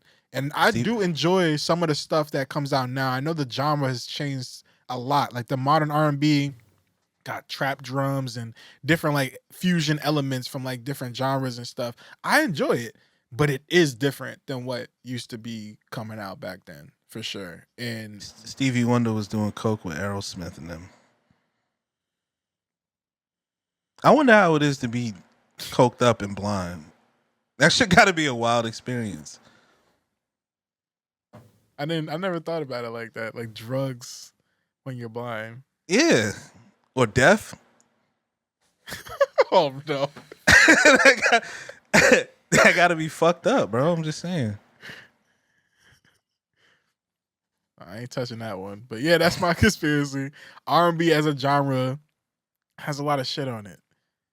And I think it's intentional. I think the CIA is working real hard to make sure that created rap music and violent R&B and niggas. R&B, yeah. yeah, R&B. Yeah, to keep the black man. Because what other soft genres do we have? Like when y'all want to get black sensitive, people or just in general? Black people, yeah. What do y'all listen to when y'all want to like, you know, when y'all in y'all soft eras? y'all like, you know, when you want to relax and chill. Like what? I told y'all make fun of me every time I say it. Country music, man. Country, yeah, he does say that. I fucking love country music. It's always, it's mostly sweet. It's mostly, you know, sentimental. It's about being a family man and, you know, loving your people and just like, you know, falling in love and sunsets and shit like that. When I'm in my tender bag, I'm listening to country music. And ultimately, I still blame Chris Brown for all of this. Expound. When he came out with These Hoes Ain't Loyal, my nigga, that was a hit R&B song. It was over after that. Niggas stopped being tender after These Hoes Ain't Loyal. Like literally, list the top 10 R&B records of the year before that and the top 10 R&B records after. I'm not even gonna do the research. I know this for a fact. But yeah, niggas was singing about love. By his definition, until then. he's right though. Yeah, but we just wasn't saying that. That's just not what we was getting off. That's like saying water is wet. Of course, a hoe not loyal. The fucked up thing is they're not loyal because they want to fuck him. Like he's not saying they're not loyal to me. He's saying they're not loyal to you. Like, that's worse. Yeah, he literally said, "Just got rich, took a broke nigga bitch." Yo, yeah, you nigga, yo broke ass nigga. Yeah, for sure, nigga with When a your rich forklift nigga wants operation. you, Yeah, nah, that's and your bad. nigga can't do nothing for you. These hoes ain't loyal. Yeah, it's about capitalism. Yeah, for sure. See, Yeah, you know. before Sounds that back we was still yearning. I'm telling you, before that we was still yearning. I mean, broke niggas don't deserve love for real. Damn sure don't deserve no pussy. I know that's right. If your bag ain't there, you need to be focusing on different things. Facts. For sure. I agree. Anyway, any of the music stuff? Chris Brown dropped an album. I haven't Anything heard else? any of it. Y'all got anything else there? I mean a couple people dropped albums. I really like Givion's project. I'm still going through it, but he's got a 4-track run that I think you're gonna fucking love, Tren. It's like Kehlani, who I know you're not the biggest fan of, but Kehlani into Leon Thomas, into Sasha Keeble, into Teddy Swims. Like he just has a 4-track run. You don't like Teddy Swims? I don't like Teddy Swims. Wow. The songs are really good though. I don't think think Sasha. so. I think Sasha carried a little bit, but yeah, Sasha's fire. I like Sasha and Leon, of course. yeah. But Leon did his Leon thing, and I'm low key getting tired of it. People are starting to get tired of Leon and his runs, bro. And understand. That's it. He don't go nowhere else. He's like, all right, bro. Sometimes you don't gotta do all that. Sometimes Yeah, you he does not go nowhere else with them shits. You can just be chill, man. The best song off that Brown album, though, I just want to point out before we move on, that is the one with Lucky Day. That one is fire. And the one with Glow, I like a lot. A lot of people don't like that song. They think that Glow and Sexy Red ruin it. But the bird in me disagrees. I think it's Just vibing. Yeah, man, I love it, man. I love that shit. Glow is one of my favorite rappers. That shit hit me like it's just like it's like a pill, bro. Like every time I'm like, yeah, give me that. Give me that. 50 MGs of Glow. No more music. I guess, yeah, Vince, he dropped an album, or he dropped a music video, which apparently He's dropping an album tonight. Is he? Is it tonight? I thought it was dropping in June. Am I bugging? It might be. Yeah. I know I saw Vince was dropping tonight. I thought maybe it was that. Yeah, I don't know if it's an album. I could be wrong though. But I know he was dropping soon. I just didn't remember when. But I got nothing else for music wise. Yeah, I think I'm good. Yeah. Same. The Rolling Loud movie is a money laundering scheme. I'm convinced. Yeah. Have you seen the trailer? I didn't watch the trailer. Can you be? I just want to point out that this movie is about a man bringing his young son, to a concert, losing that son, and ending up meeting Travis Scott. And I feel like Hopefully due to real life circumstances, that is a very tone. You want to talk about tone deaf? Mm-hmm. Travis Scott making a concert movie where a child is harmed in any way. Yeah. Feels like a misstep. It just does. It feels like a misstep to me. You think it's gonna be a Astro World joke in there somewhere? No. The movie is an Astro World. The shit is damn near a recreation. I wouldn't be surprised if the little nigga dies in the movie. I'm just. He's not gonna die. All right, nigga. He's not gonna die. Life imitates art. What if all that shit was just a work? This is promotion for this particular movie? Let's move on, man. I think it's money laundering. I feel like Rolling Loud was like, we got all this extra money towards a budget. Let's make a movie, man. We got all these people here. We might as well. Because they're probably going to use footage from real, absolutely real shows. They just shot it during Rolling Loud. Yeah. I actually think that's kind of fire. I like when people do that. I think there's been a couple of movies like that were like surrounding a real event. There was a concert movie. What was it? What was that movie with like Russell Brand? Yeah, I think Diddy was in it too. Get Him to the Greek. I love that fucking movie. Yeah, Get Him to the Greek. Yeah. That was surrounding a real event. There's been other movies where like the backdrop of the movie is a celebrity, being in a thing or doing a thing, and we're trying to get to that thing, and eventually we meet the celebrity. Oh, Girl Trip. Girl Trip was really at Essence Fest. Like, that was fun when they did that. You know what I'm saying? Because they had people that were really performing in the movie. It can be fun. I don't mind movies kind of existing in this fictional, non-fictional world. I think it's kind of cool. But I'm never going to watch this movie. Yeah, me neither. They could have made a Brochella, too. Like, Brochella. It's a movie about niggas going to Coachella. Yeah. But, like, all the twists and turns that happen when you get there, or when you just to get there, It's another idea, yo. Go ahead. Somebody out there, go ahead and take it. In the movie realm, last week or 2 weeks ago, I can't remember, I went to go see Mortal Kombat 2 in the theater. I saw it a week gas, ago. Man. That shit was gas, bro. I love Mortal Kombat. Yeah, I loved leaps it, and man. bounds better than the first one, in my opinion. Absolutely. Yeah. So they got that. Okay, yeah. I was gonna say, I don't want to spoil it, but I had one requirement coming into this movie. and it was that a certain character was not a certain character anymore. And they did the job.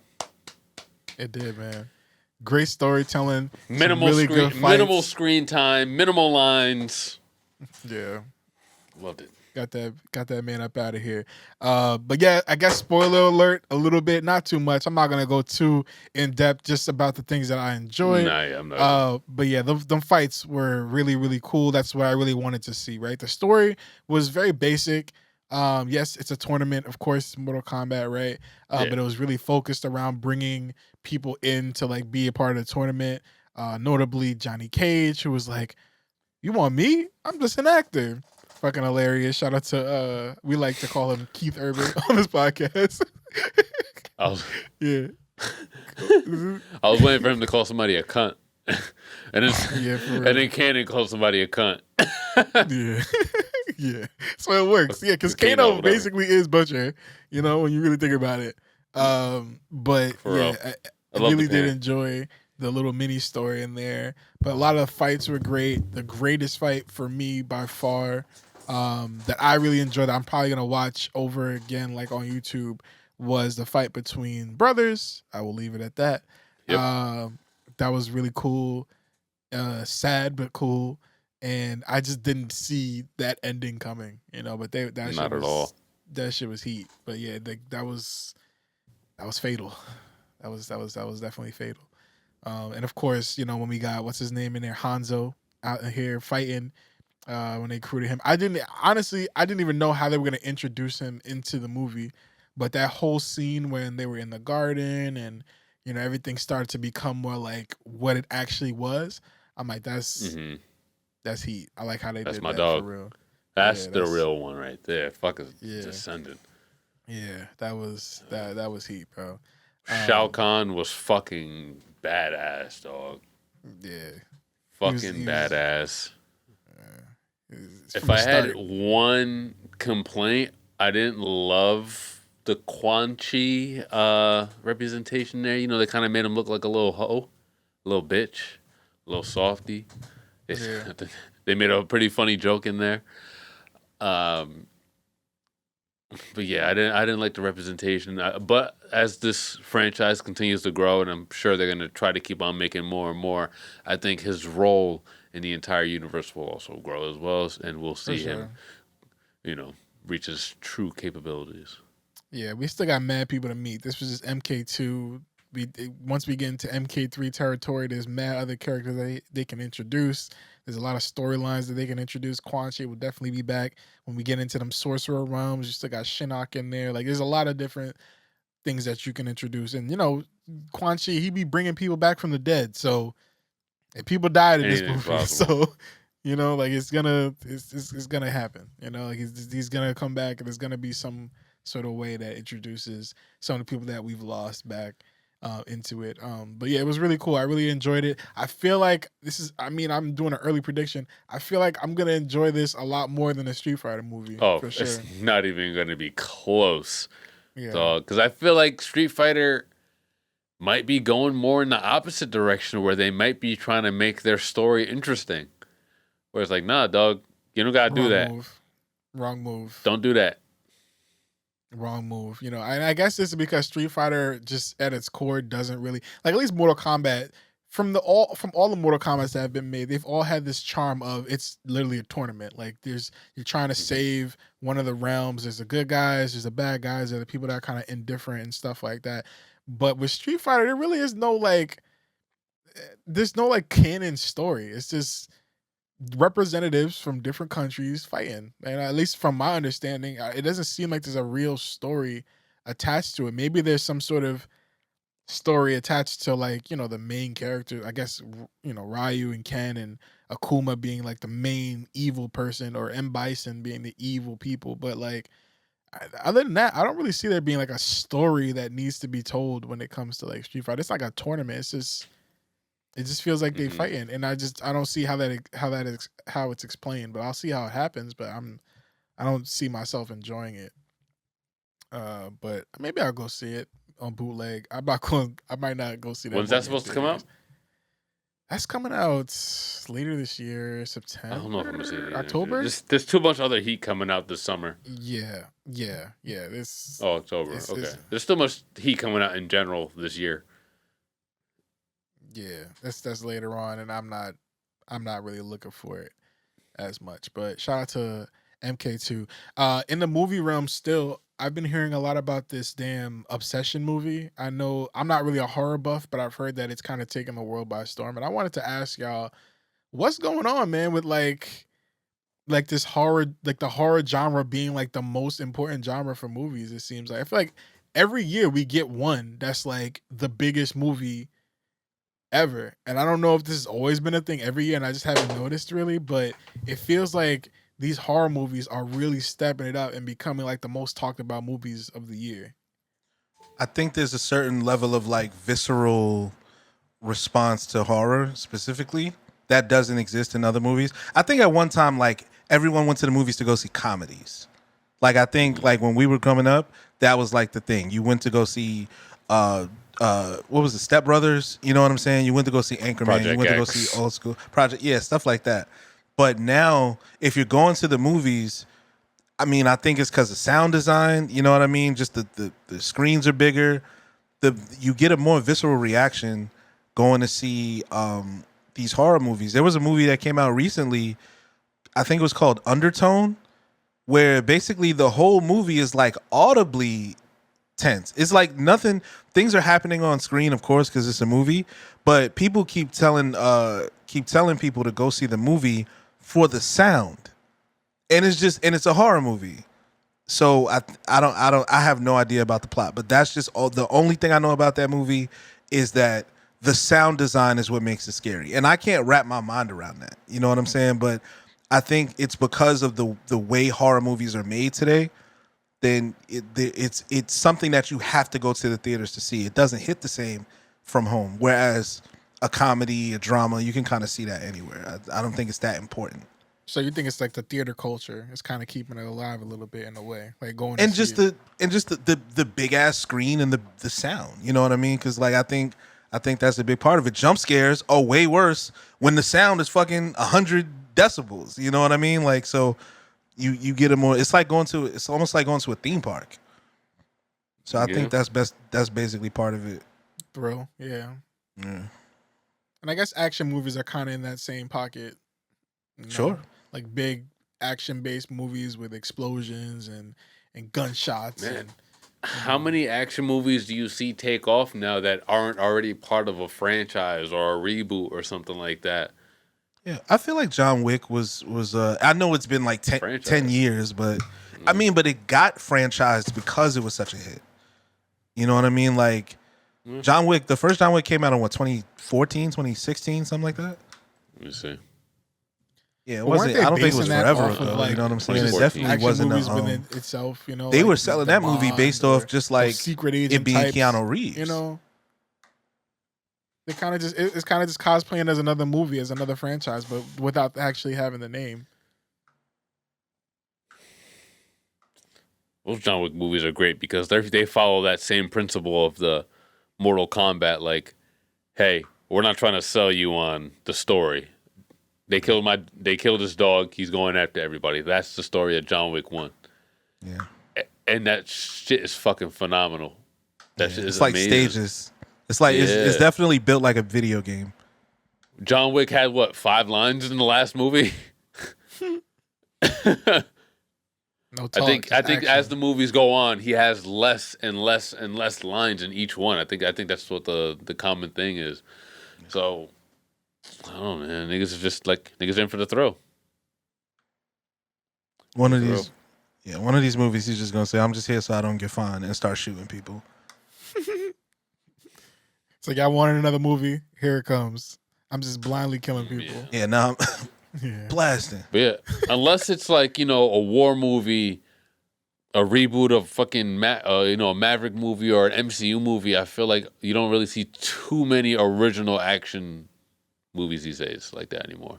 They're remaking Jumanji. They're Avatars are back again. Like they're just bringing stuff back again. Yeah. And all the horror stuff is the one that's really creative, the one that they're really pushing things and in a different direction and trying new things. And it's like, all right, you could be jump scared and we can show you all this slasher stuff and all this blood as much as we want. But if we're not making the story interesting in a way where it draws you in to the point where, boom, out of nowhere, or sometimes just the plot twist is the horror element of it. So I don't know. There's just a lot of different ways you can go with a horror movie. Whereas with an action movie, we know how it's gonna end. He's gonna get out of here. He's gonna make it alive. Yeah. Somebody's not though. Yeah. But in a horror movie, I love when the evil wins in horror movies. Yeah, I've heard about the Obsession, and I've heard of Is God Is. That's been another one that's kind of been making its rounds. You know what's funny about that movie? I feel like that's the movie that your Sinners opinion should have been levied at, because that's how I feel about that movie. Let me explain. Let me explain. Because I don't want to see Is God Is. I don't want to see that shit at all. I don't even know what it's about. I knew I didn't want to see it from just the trailer. I wasn't interested from the trailer, but I don't even know. Two girls were in a fire. Their mother was in a fire. Apparently, they didn't know that their father did it. They're supposed to go kill their father. I think that's the plot of the movie. That's why you don't want to see it, because you got you want to talk about no. Them killing you. You want to talk about like that kind of like Vanessa. What's it? No, not Vanessa. Vivica Fox. That shit sounds like blaxploitation. It does. Now, again, I'm going to regret this. Everybody that has seen the movie has said, I love this movie. It's perfect. It's amazing. It tells such an incredible story. I don't care. That trailer gave blaxploitation. There was something a bit too, you gotta go get him for your mama type shit to me that completely turned me off. And I'm definitely not going to go see that movie, unfortunately. I ain't mad at you. I'm definitely not mad at you. You know, I'm going to need somebody that is like, that I respect highly. Not Torre. I respect Torre greatly. Torre. I respect Torre greatly. I was going to say him too. He could probably tell you how it was. I know he's going to go see that fucking movie. He's going to go see that movie for sure. Yes, for sure. And he can't be the one to tell me, because I know he's gonna go see it and I know he's gonna like it. Yeah. So no, not you, not you, nigga. You can't tell me it's good. You should be the one to be like, if I like this movie, you should go see it. Nope. Wow. Damn. You're right though. He definitely would go see that. Speaking of another movie that was in the theaters though, another spoiler alert territory. Dame, I know you saw it. How you probably don't give a fuck about it, but that's okay, because I have a general question and a theme that has been all throughout. It seems like these villains or these good guys all have the same dilemma, it seems, but The Boys had a season finale, and I like that they were kind of announcing it, and they were saying that they were going to put some showings in theaters. I like that shit. That's pretty cool to me. I've never seen that before happen for a show that I enjoy watching. No, I didn't go see it in theaters because I just didn't have the time to do that. But I like that they did that. You know, if it's like a really big series finale event, turning it into something where everybody can go and see it together, that's pretty cool. And apparently it's like a 4DX experience or something like that, where, you know, you can feel things in real time. I was kind of, because of that announcement, I was expecting a little bit more than what we got. But overall, I'm satisfied with how it ended. I think it ended exactly how it needed to end. Obviously, the Gen V got canceled, but I kind of was expecting to see more of them. But we didn't, which I'm just like, okay, I understand. But overall, though, it ended. I'm glad it they didn't try to do too much. It's clear that they were like, let's just end this fucking show, you know? And they brought it to like a screeching halt and just like, all right, we're done. The show's over. Yeah. I get it. Like they tied it up in a I'm happy that yeah. I'm happy that they deviated a lot more from the comics and how they went down that path. specifically with characters like Black Noir. I think if they went the comic book route, I don't think it would have went over well with a lot of the viewing audience. I wouldn't have liked it personally either. But yeah, man, I think the way they ended it, I think each character got what they had coming, whether it be good or bad. The people that did die in the last few episodes, we kind of more or less saw that happening. And the people that we ended up surviving, it was like, all right, you know what, good for them. I can see how that works out. But let me tell you, that's not how any of that shit works out in the comics. I'm not sure if you know anything about the comics, but I have no idea what happens in the comics, but you can break it down for me here if you know. they all die. That's what Everybody you know dies. me. I Everybody love dies that. in the comics. That's what I like. I love that. I love that. So, you know, in the comics, I think Black Noir is actually a Homelander clone. He kills the real Homelander. Him and Butcher get into a fight. Butcher kills him.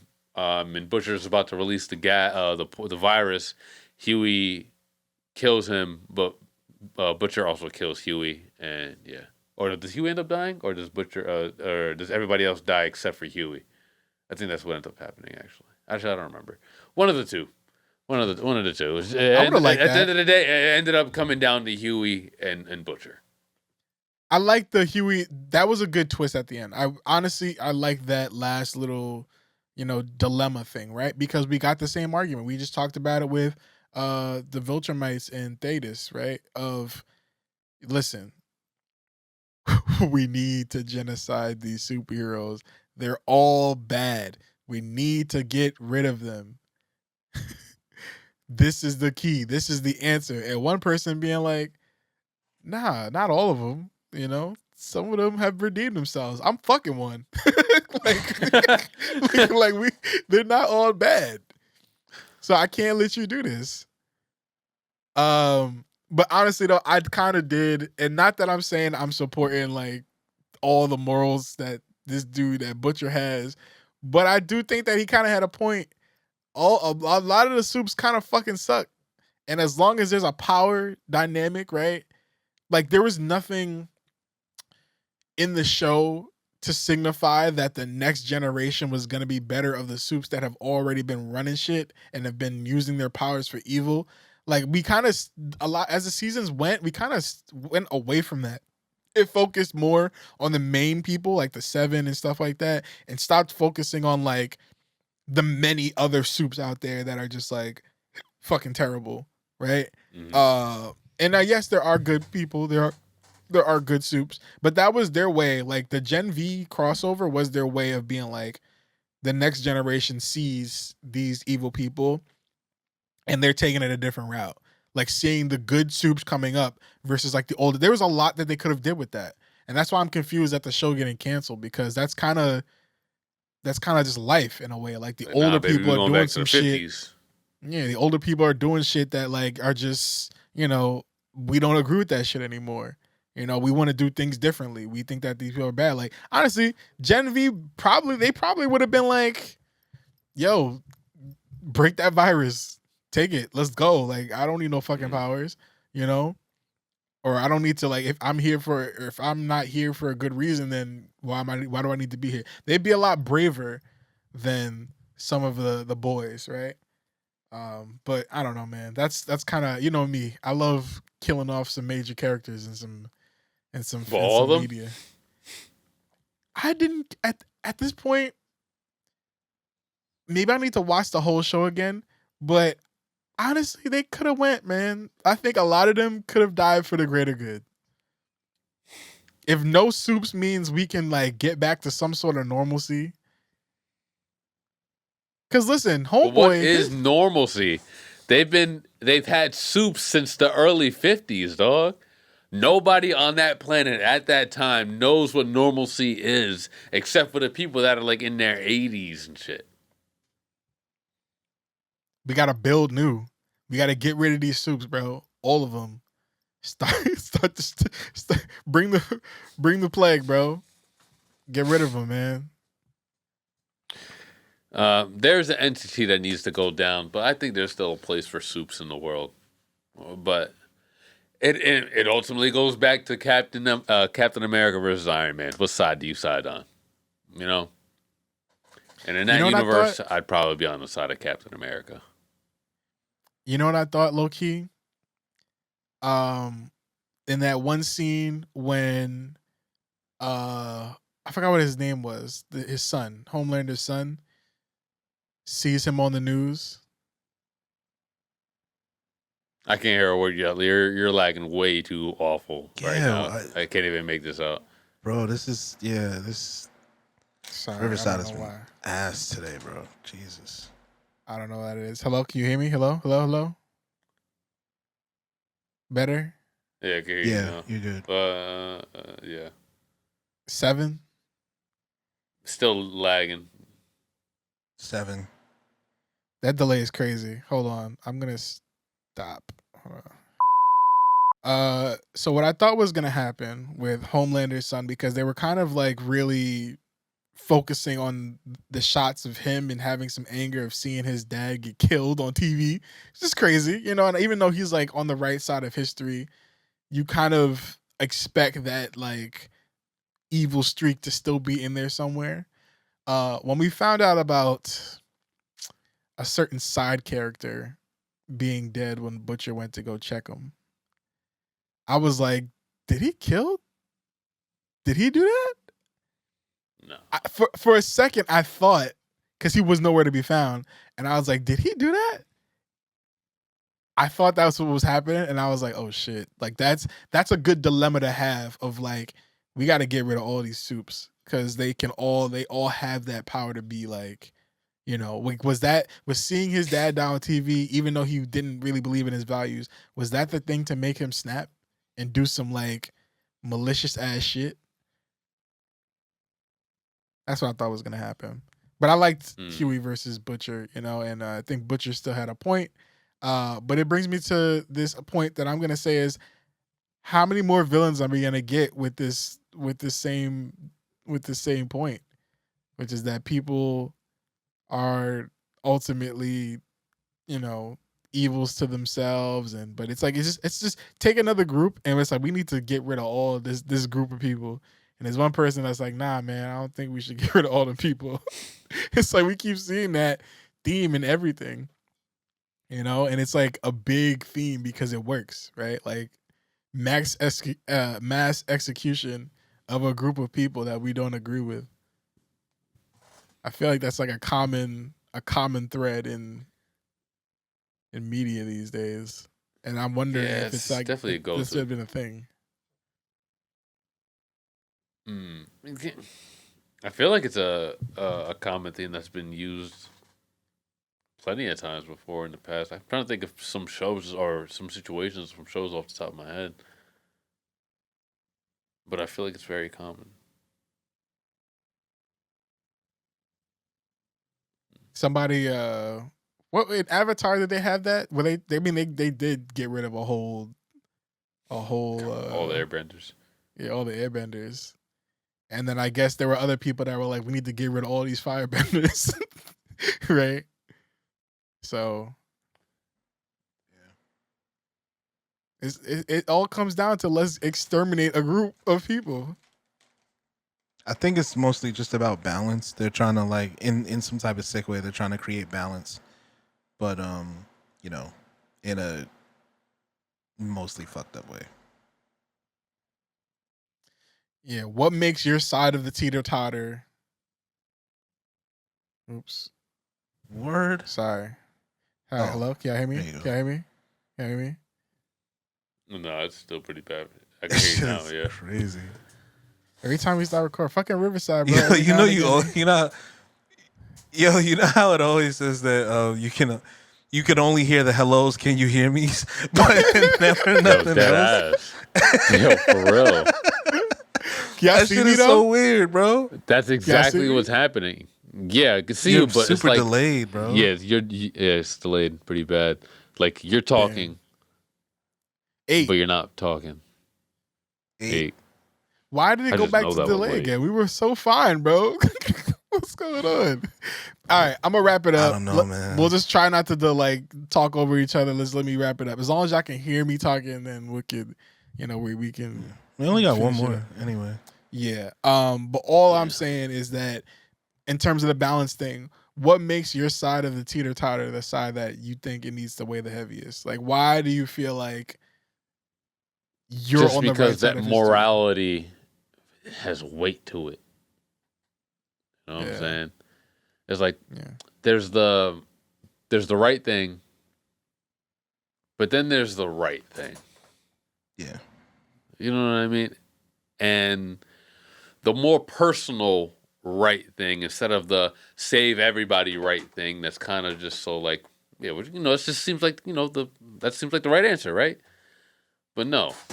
The one that's more personable and the one that affects your life on an everyday basis, that's the one that's going to weigh the heaviest on you and kind of affect your decision the most and make it so difficult. Let me ask you a question, because I actually thought about this a lot. Do y'all think if you did not grow up black, you could maybe see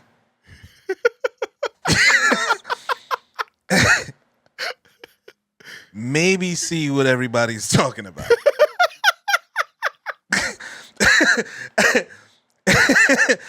I think about this shit a lot.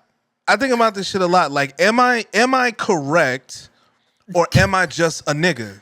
Brainwashed. You know what I'm saying? Like, is Too much me BET. being is me being like, are cops really bastards, or do they? Because there's a big group of people that love police. They all got dads. Like, it's a big group of people that love the police. You know what I'm saying? And like, I look at those people like, yo, you fucking crazy. You know, like, how could you? You know what I mean? But it's a real thing. People will honk when they see police. Children walk up to cops and like shake their hands and want to take pictures with them and shit like that. I'm going to answer this, and Dame, don't even bother. I'm going to answer this. I'm going to take it just how it is, man. I think that, and we've talked about this before, so it's funny that you bring this up again, but I think systemically and systematically, you have every right to feel like, yeah, maybe they might be right because of how it was designed to make people feel that way. Like, you have to, at some point, you're going to be like, damn, they might have a point. But I'm telling you right now, that's literally just like if we can't beat them, maybe they have a point, or join them mentality, which a lot of niggas do, for sure. They look at it like, you know what? I don't want to be a nigga. I'm OJ. I'm not a nigga. I'm OJ. Like, some people will like try to strip themselves of everything that their forced perceptions have put upon them to try to separate themselves from that thing and make it a lighter blow. But it's not their fault, you know? And so, yes, there is a concerted effort to make people feel like, yeah, we got to get rid of these niggas. But no, we're not wrong. We're not incorrect? Okay. Maybe I'm off. No, that's wrong. It's bad. I was just asking. I told you I watch body cam videos a lot, right? Yeah. And like, have you? I think I mentioned, like, there are people who will see something go down, right, and the police will come, and sometimes the police are surprised, but people will randomly come up to them and just be like, "Hey, officer, I saw the whole thing." It's like, what the fuck are you doing? Why are you? What is that?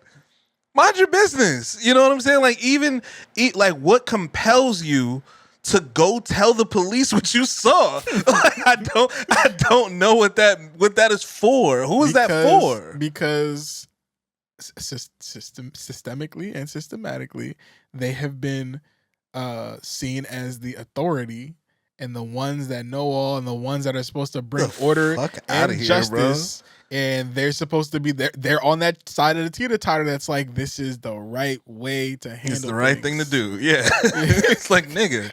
Yeah. If I get into a car accident and you point out my car, I'm beating your ass.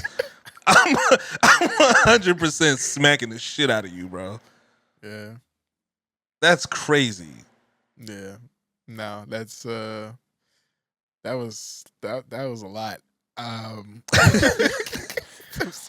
That was a lot. My last topic, because we didn't get to talk about the roast as much, but I wanted to ask y'all personally. We're not gonna go over it. People already have their takes. We all saw it, how it went, and everything. Like the Kevin Hart roast. A lot of people heard some jokes that they did not find favorable, and some people heard some things that made them laugh. I found some things that were funny, but there are some things that I felt were a little too much. But I want to ask y'all personally, what is the line for y'all? Are there any type of jokes that you personally just do not find funny ever, no matter what?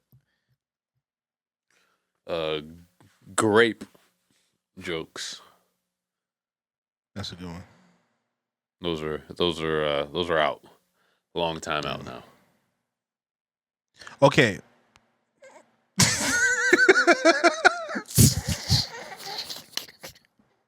This is what it's about, man. Let's do it. Okay, but wait. What if the joke is like a self-deprecating one in which the gentleman is so concerned about being accused that he's literally he's to the point where like the woman is now like having to pursue him much more aggressively, and like almost like switching the roles. It's like, I don't want to make you feel uncomfortable, and she's just like, nigga, if you don't get this pussy, like isn't like, is that not funny? Because that is a joke, a grape joke, and it's kind of funny. Has that joke been said before? Yeah, I'm not laughing at the joke. I think I could make one that is kind of funny. I think I could make one that was kind of, I've heard one that I laughed at. I'm not gonna lie, and it was a straight up. It wasn't a subversion. It was a straight up grape joke. But I didn't think it was funny. So that's not my line. So wait. So let me follow up with this because we're answering this question. Damon, are you saying that? No, just straight up. I'm just No. I'm asking you. I'm not gonna tell any jokes. I'm asking you, do you find that those jokes can't be funny because, like,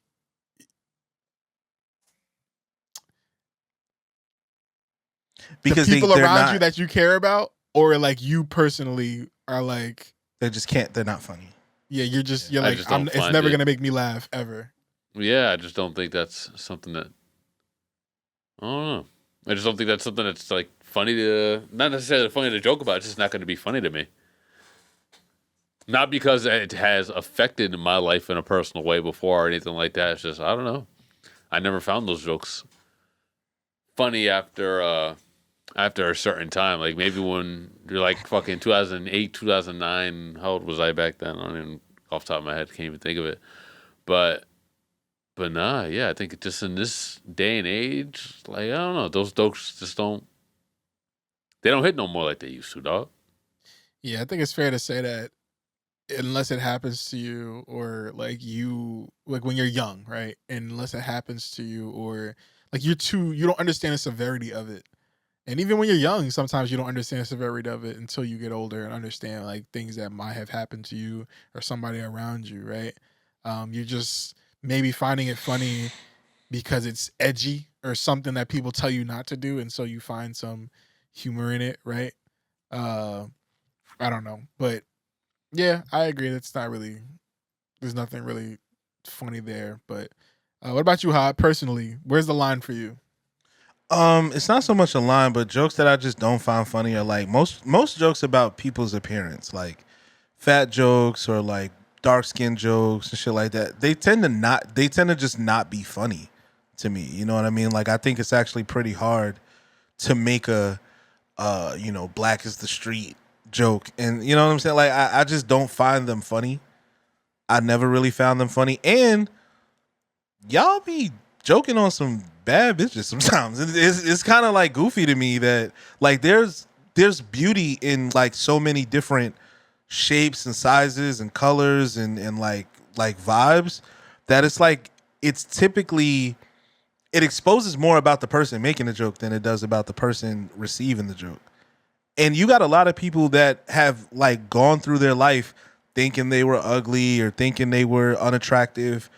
And there's definitely somebody that's like into that particular vibe. Ugly is a type. Like there's that too. There's like the unconventional attractive people that like one might call ugly, but then there's certain things about those features that are also attractive. You know what I mean? So again, honestly, if you are so unattractive that there's nothing funny about it, then you really are unattractive. But if there's like, if you're like ugly in a way that like people can make fun of because you got big lips, you got a big nose, you know what I'm saying? You got dark spots around your eyes, something to that effect, or you got bug out eyes or crooked teeth, jokes like that, like there's someone that likes it. So it doesn't really hit for me. You know what I mean? I know some bad bitches with mustaches, nigga.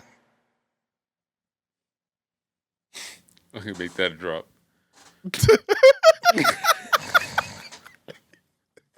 I set myself up. I thought about it. I was like, yo, don't. It's because of the way that you say it. Yeah. Like it sounds like a singular out of context drop. Out of context thought. Yeah. Thanks, Dane, for marking that. I'm That's fucked up. It's a great.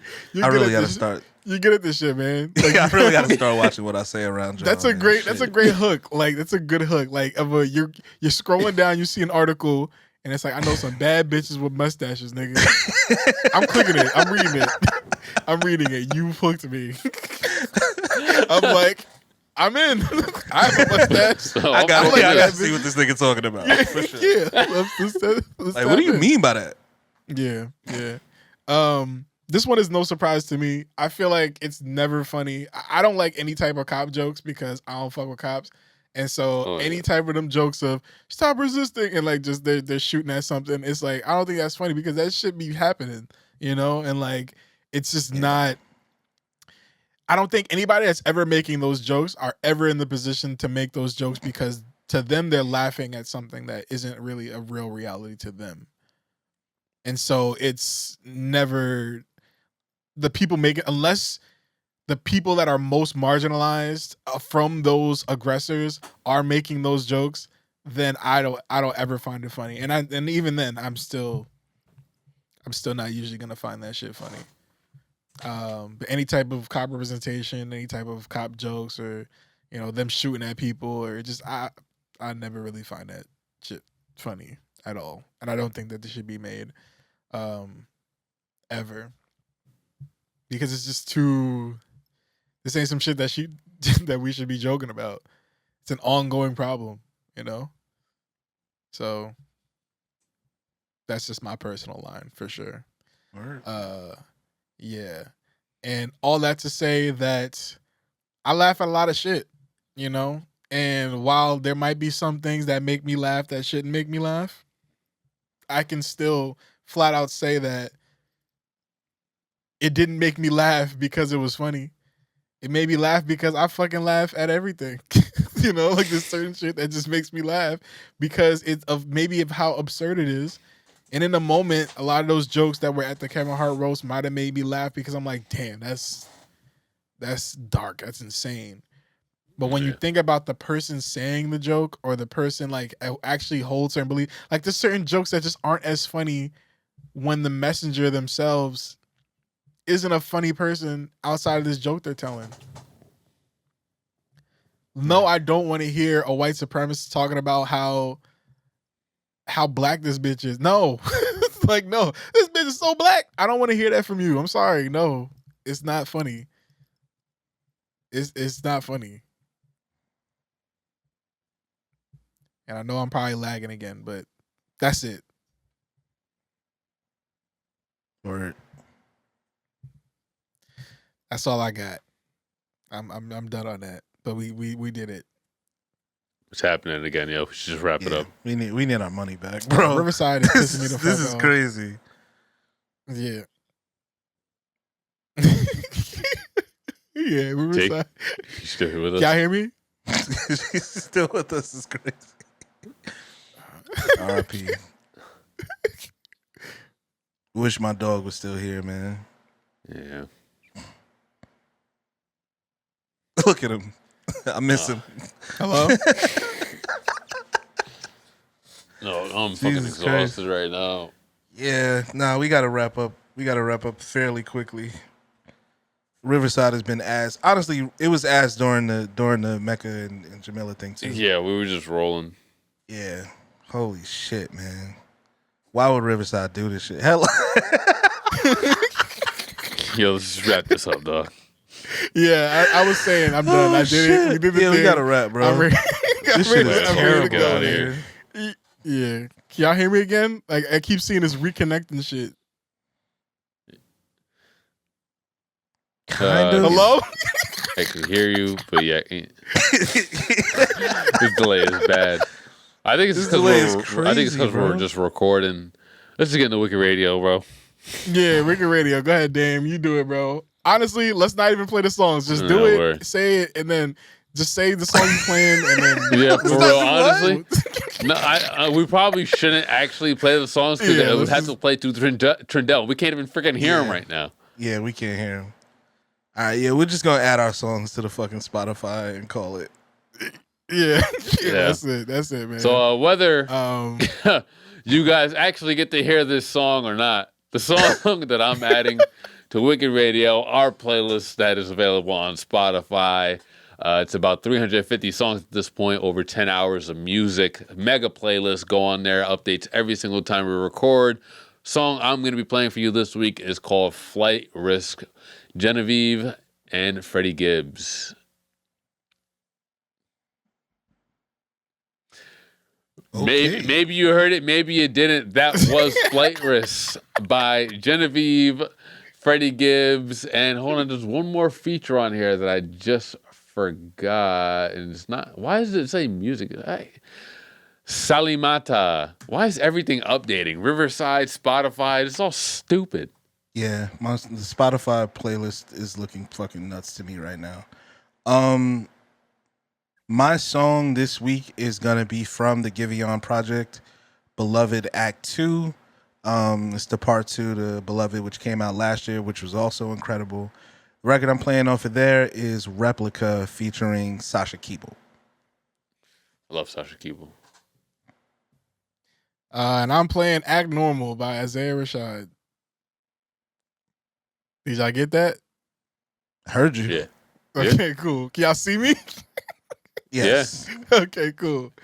Yeah, I don't even see your submission in the playlist, Hod, but I just yeah, put it in there. shout out to Wicked Radio. We got 23 saves. When the fuck did that happen? That's kind of cool that people are saving our playlists and stuff like that. And we're Yeah, gonna for start real. playing the songs that y'all. I might do my own segment where submissions, where people submit, and I might do it live and just like review the records and stuff like that because people have been submitting us a lot of music, and I do want to make it a thing. Shout out to y'all. Word. Yeah, shout out to them people. And of course, if y'all want to see the full video or the chopped up pieces that we put together for y'all to see it when there's technical difficulties, subscribe to the Patreon, patreon.com/becausewearepodcast.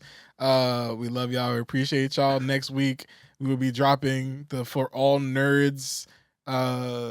What's it called? yes, What's it called? We will be dropping episode 10 of Because Yes. We Feud Yeah, featuring man. because I'm all fucked up. Featuring For All Nerds. Yeah.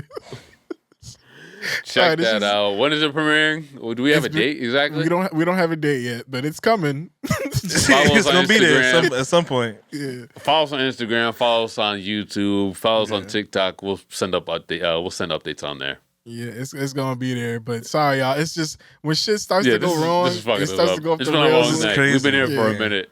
Yeah, we've been This in is for a crazy. minute, which y'all will find out later why. This was just this was a long day. We did a lot Long today. day. But it's a great day though, because we got a lot of good content out the way, and y'all are gonna see it eventually, and you'll understand why that day where you're like, damn, why was all that shit going wrong? Yeah. You're gonna be like, oh, they probably shot this, and then this other shit. But yeah, man, shout out to Hod. for doing what he did. Like I said, man, like you definitely had some cologne on for that interview, bro. Yeah. You was acting real different, bro. You was acting real different, man. I definitely think I was squinting more than I thought I was. So I'm gonna try to avoid that for the future, and we'll see. This nigga couldn't see or hear. It was bad, man. This shit was going crazy. But y'all will see that soon. We'll talk to y'all eventually. Whatever. Maybe. This is another cursed episode. I'm just over it, man. We love so y'all. Tired. Yeah.